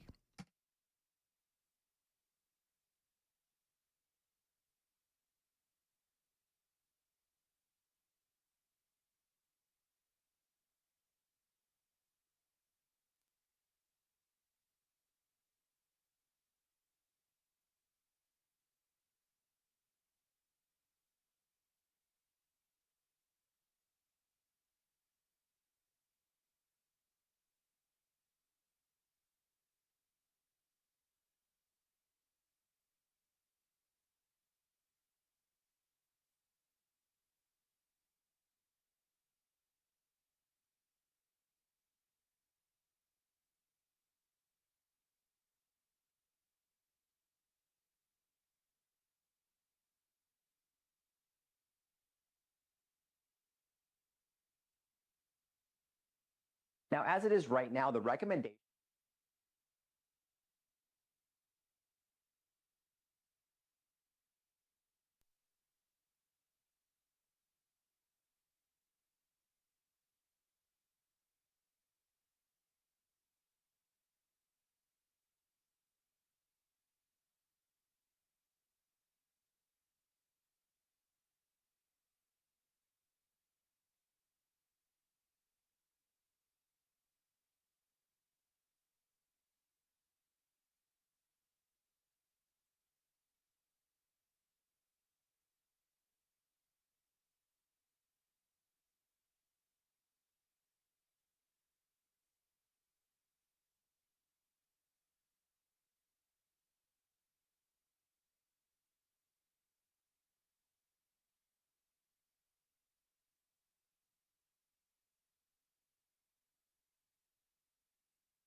All right, ladies, how does a $5,000 baby bonus sound?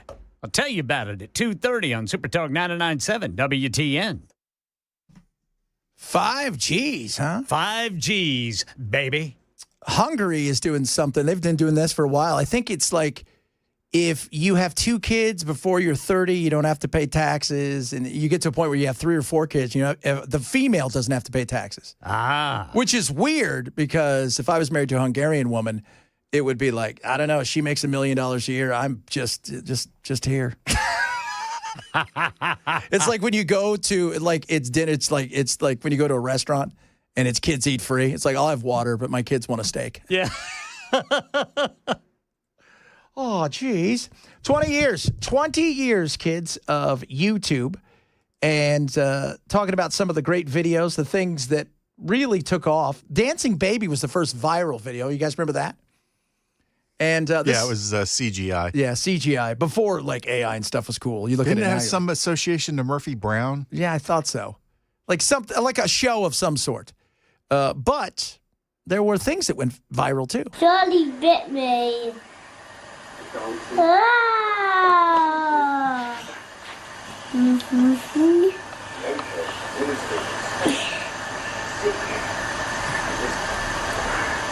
Ah. Oh. Ouch. Ouch. Ouch, Charlie. Ow. Charlie, that really hurt. Is that kid English? Yeah. What? Charlie bit me. That really hurt. It did. Don't put your fingers in other people's mouths. I know he's your kid, brother. I think Charlie actually, if I'm correct, went on to do something kind of big. Which is, let's take a look here. Charlie bit me, kid. What is he doing now? I thought, if I'm correct, they went off to do something kind of big.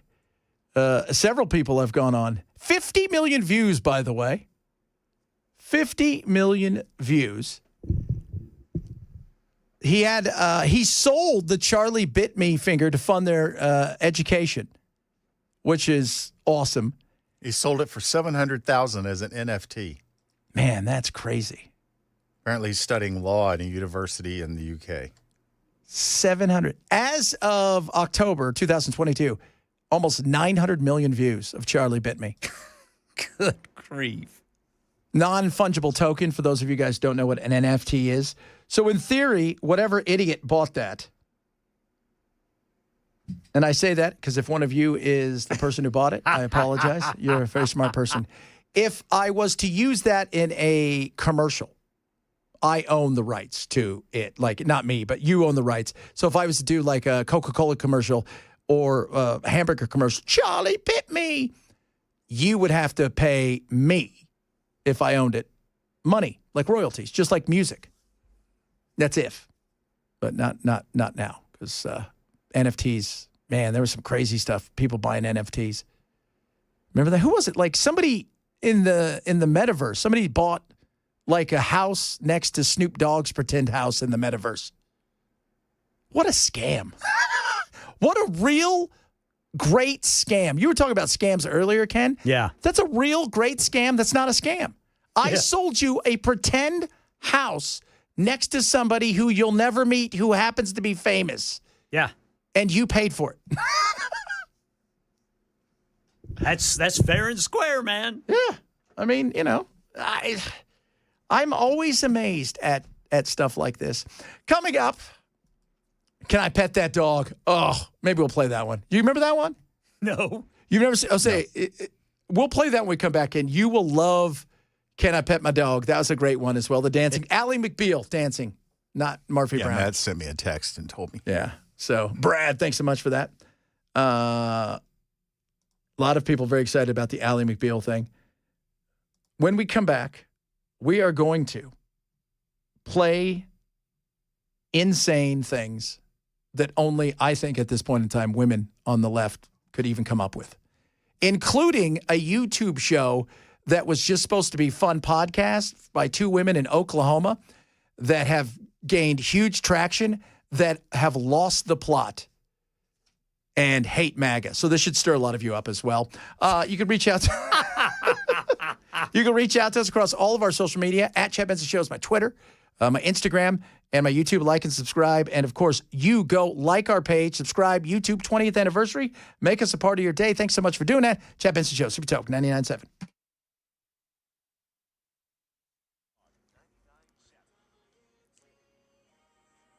.2:30 on the dot. I'm Ken Weaver with your top stories. Drivers, it looks like Lebanon Road eastbound is still blocked due to a dump truck losing a load of gravel there at Highway 109. Now in Murfreesboro, TDOT's reporting some police activity on the left shoulder, slowing things down 24 eastbound near Joe B. Jackson Parkway. Full forecast in 5 minutes. The White House has been fielding proposals aimed at persuading people to get married and have children. One such proposal being pitched to White House advisors is a $5,000 baby bonus to every American mother after she gives birth. Sounds like a good idea to me, President Trump said today when asked about that. Elsewhere at the White House, President Trump was peppered with questions by reporters outside the White House about where things stand on negotiations with China over trade and tariffs. Asked if he anticipates lowering tariffs on China, the president only said the U.S. will have a fair deal. Pushed on whether he's actively talking to China, he said, Actively. Everything's active. Everybody wants to be a part of what we're doing. The White House said Tuesday it's setting the stage for a trade deal with China and the ball's moving in the right direction, but gave no specifics on the reason for optimism. Karen Travers, ABC News, the White House. One of the longest-serving members of Congress, Illinois Democrat Dick Durbin, says when his fifth Senate term expires, he will retire. Durbin serves just below Chuck Schumer as the Senate's Democratic whip. The FBI's annual Internet crime report is out. People in the U.S. lost $16.6 billion last year. That's a 33% increase over 2023. Fake toll scams, in which people frequently get text messages telling them to pay a small fee or you're going to lose your driver's license, prompted $129,624 in losses. Part of New Jersey's on fire. The Jones Road wildfires, scorching more than 11,000 acres since it started yesterday in Ocean County. Fire managers say it's only 30% contained. Ultimately, when all is said and done, a greater number of acreage affected, and this could very well end up being the largest wildfire in New Jersey in 20 years. So far, no homes damaged, no injuries. The cause is under investigation. That's the latest news. Weather is next. I'm Ken Weaver, WTN News.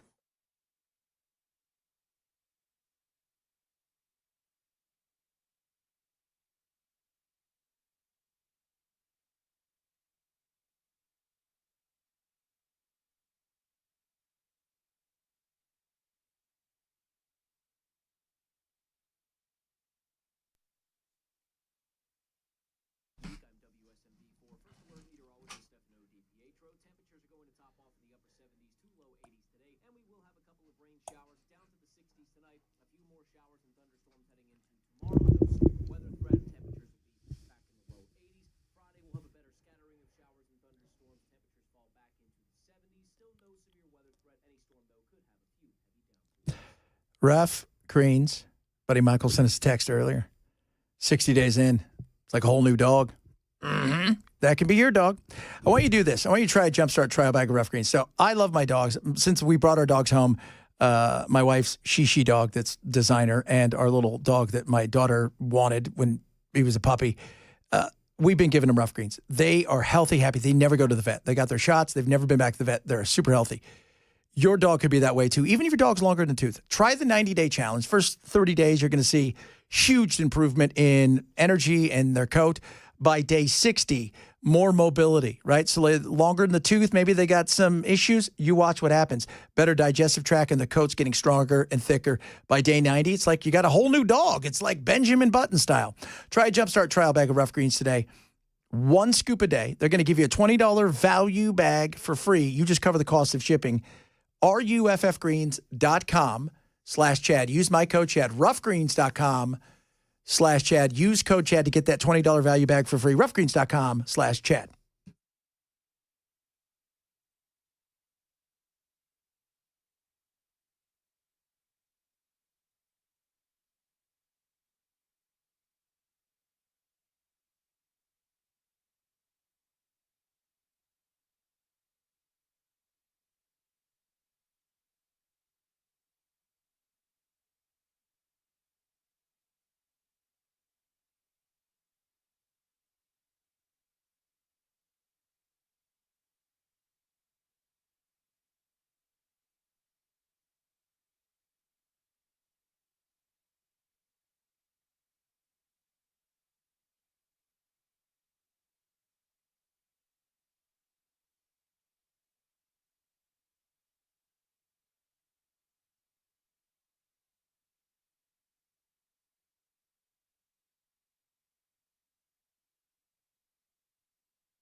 Somebody requested this great hit.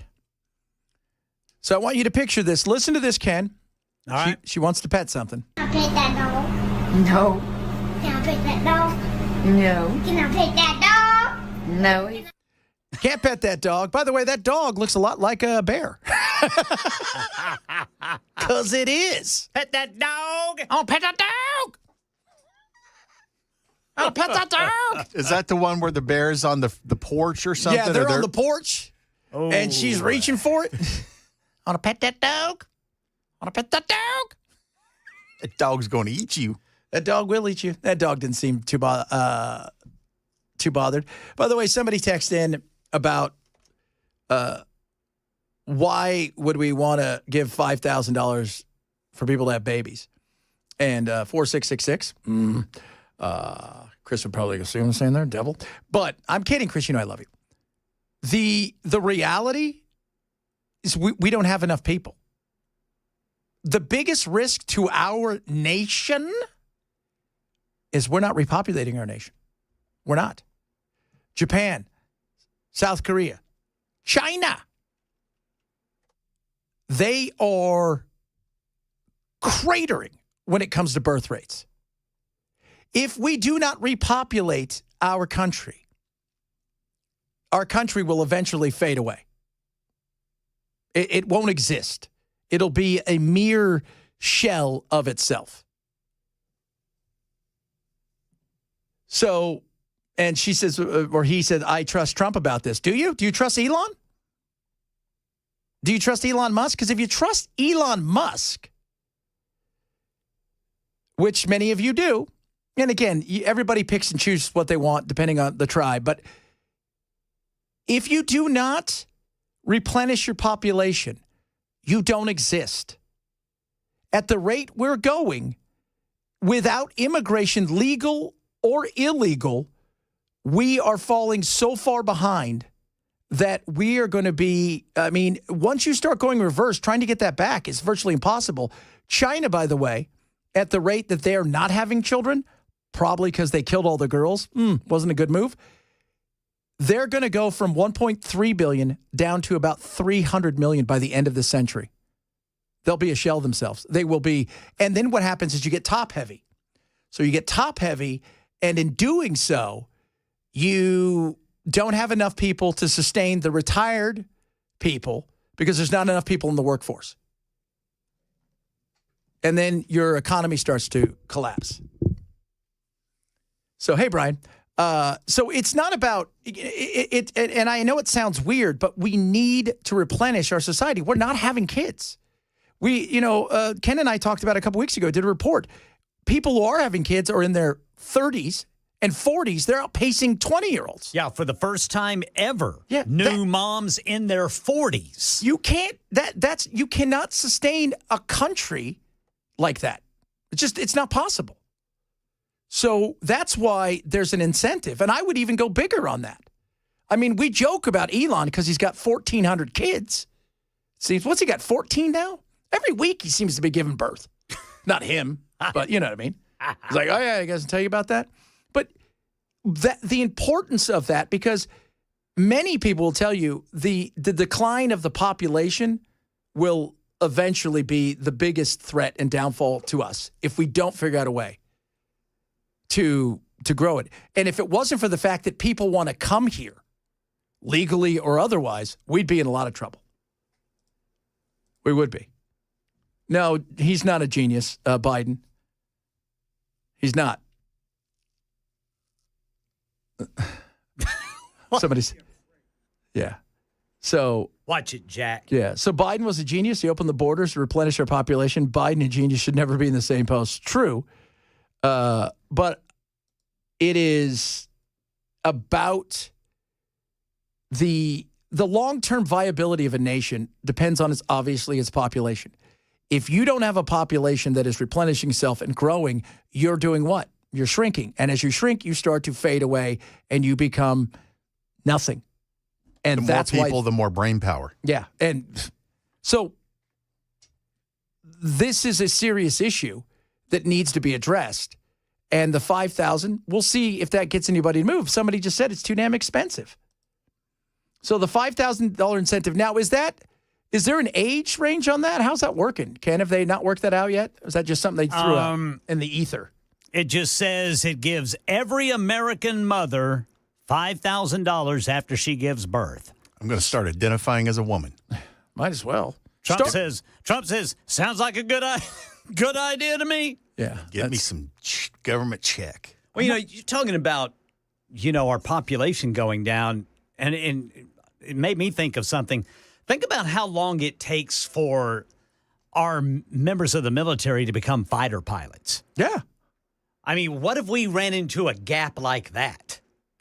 And that's what the fear is. Now, granted, robots and AI are going to take over some of that stuff, but still, the replenishment of just the workforce itself. Yeah. Because let's say 1 million people, let's just use round numbers, 1 million people retire, but we only have, in theory, we'd like to have somewhere between 8 and 12 people for every retired person. But to replace them, we've only got 2 million people. Well, all of a sudden, it's 2 for 1, and now you're top heavy. And all of a sudden, the expense that goes into that's what happened to Greece. Everybody retired. They didn't have a young population to replace them. So we have to be smart about these things in the long term. This isn't a short-term play. And I think both Japan and South Korea are at the point now where they're thinking about actively trying to recruit men to come over. Bell. Do I still get my $5,000 check? You would probably get that. Okay. I'm in. Let's go. That'd go a long way over there, too. So $5K is $13.69 a day. Yes, I understand that. We get it. Well, it sucks when you say it like that. Well, it's also not just about the 5K. It is also about first of all, when you have a child, and anybody knows this, there's something that happens to you, a certain sense of responsibility. You look at life in a different way, and it's great for your soul. But you also, I'm not going to lie to you, you tend to work a little bit harder. You tend to push because you got to do something called take care of another human being. Yeah, that is what happens. And then the other side of it is if we're worried about, we could easily replenish our population overnight if we needed to, just because of who we are, but that's not what we're about. And that's what this administration in particular is fighting against. But Bell pointed out the brain drain. That's huge. And we're also getting to the point now where we're scaring people off. They don't want to come here and go to school here, at least not for the next few years, which is understandable. There's a lot that we've got to look at, and we've got to be, common sense has to play a big part in this, but the numbers bear it out. If we don't start making a move when it comes to population, we are in a serious bind. And take away immigration and people coming here and giving birth, and look at the numbers when it comes to Americans giving birth. Those numbers are low, and that is when we're going to run into serious problems. So we'll find out what happens. Meanwhile, if you guys thought about getting thin, don't do it, racist. Thin privilege, you also write, is a white and heteronormative ideal. When we strive for thinness, you write, we're reinforcing every other form of stigma at the time. You kind of alluded to this. For people of color specifically, thin privilege then gives you access to white privilege. Can you explain this?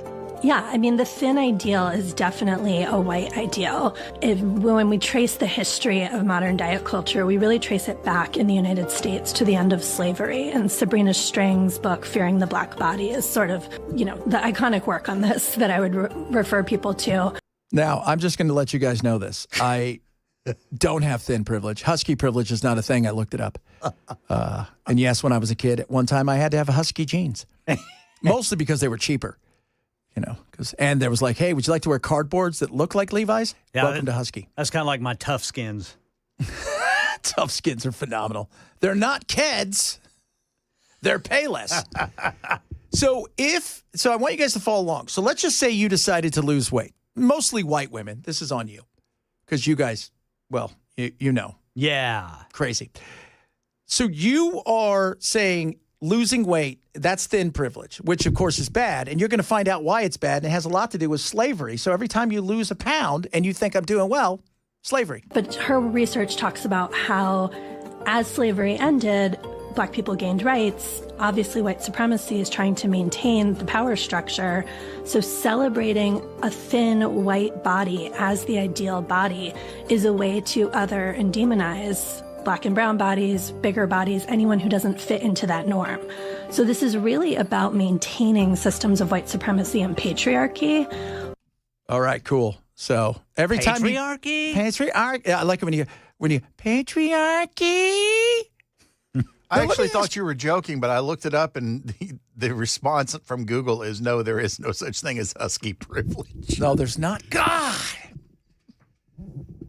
I was feeling pretty good about myself till then. The term husky privilege is not a recognized concept and doesn't carry the same meaning or impact as other forms of privilege. What about big boned? Oh, yeah, big boned. Yeah. You know, she's big boned. Yeah. He's big boned. Yeah, he is. If big boned was an actual medical diagnosis. First thing that comes up, big boned, not a reason to be overweight. Dude, there's actually an article that was published in Good Housekeeping in 2021 about thin privilege. Good Housekeeping. What is that? I don't even know how we get to this point. I don't either. We're all different. Our body types are different. Even when I was at my thinnest playing soccer, I was still a big dude. I'm built like a house. I'm like stocky.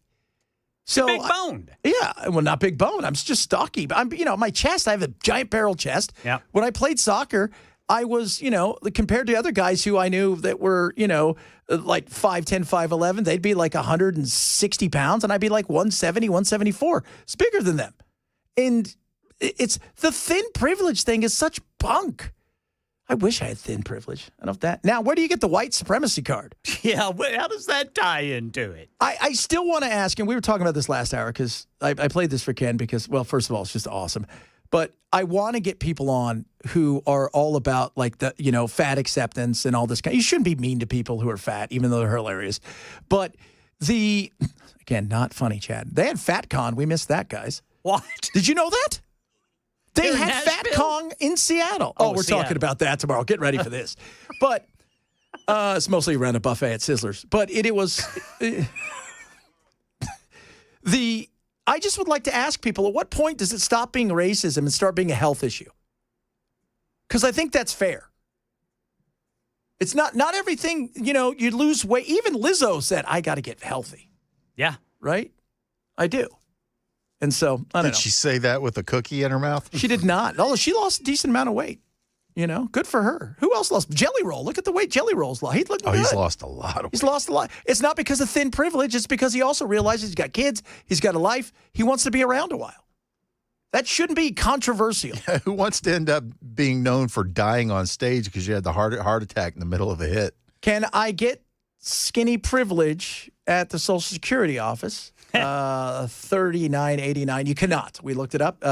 Trump discontinued that. You have to get white skinny privilege from the same place you get white privilege. So you probably need to go to a Klan meeting or something. Oh, look at you. Oh, that was, ladies and gentlemen, Bell K right there. Bell K. The Grand Wizard of the Ku Klux Klan.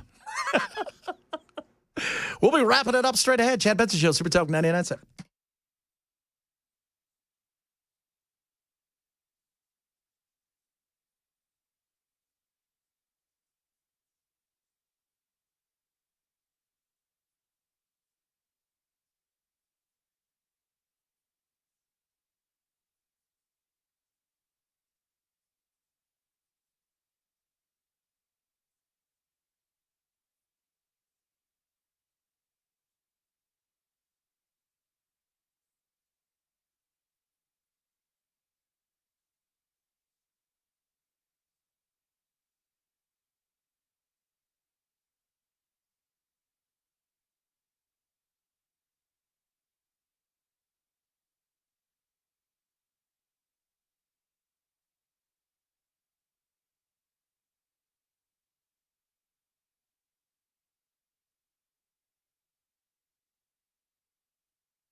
Hey, Ken.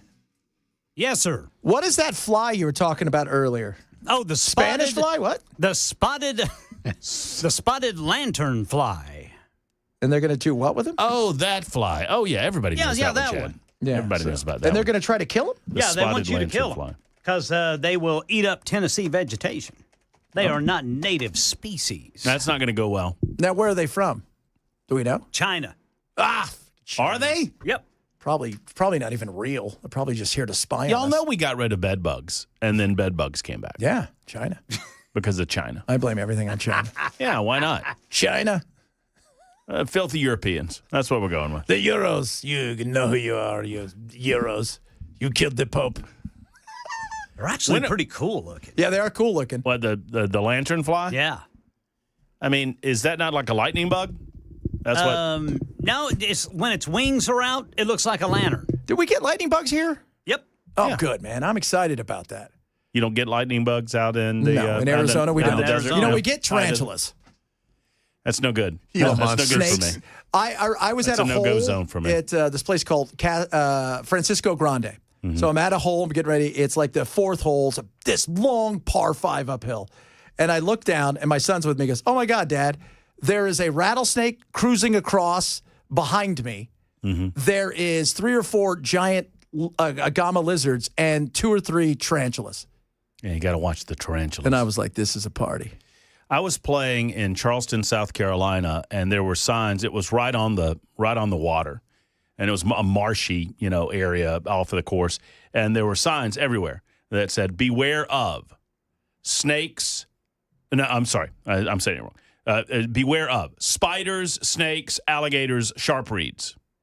That's a party right there. And I'm thinking, how badass are those spiders that they get billing above the snakes and the alligators? I don't know, but they've got to be. I mean, they got to be something. They get top billing over the alligators. Yeah, that's. I don't know. The people ask me, do you guys see when you're where? Because I lived in the Valley of the Dirt People. When you go out, they're rattlesnakes. They're just chilling, especially in the mornings and stuff.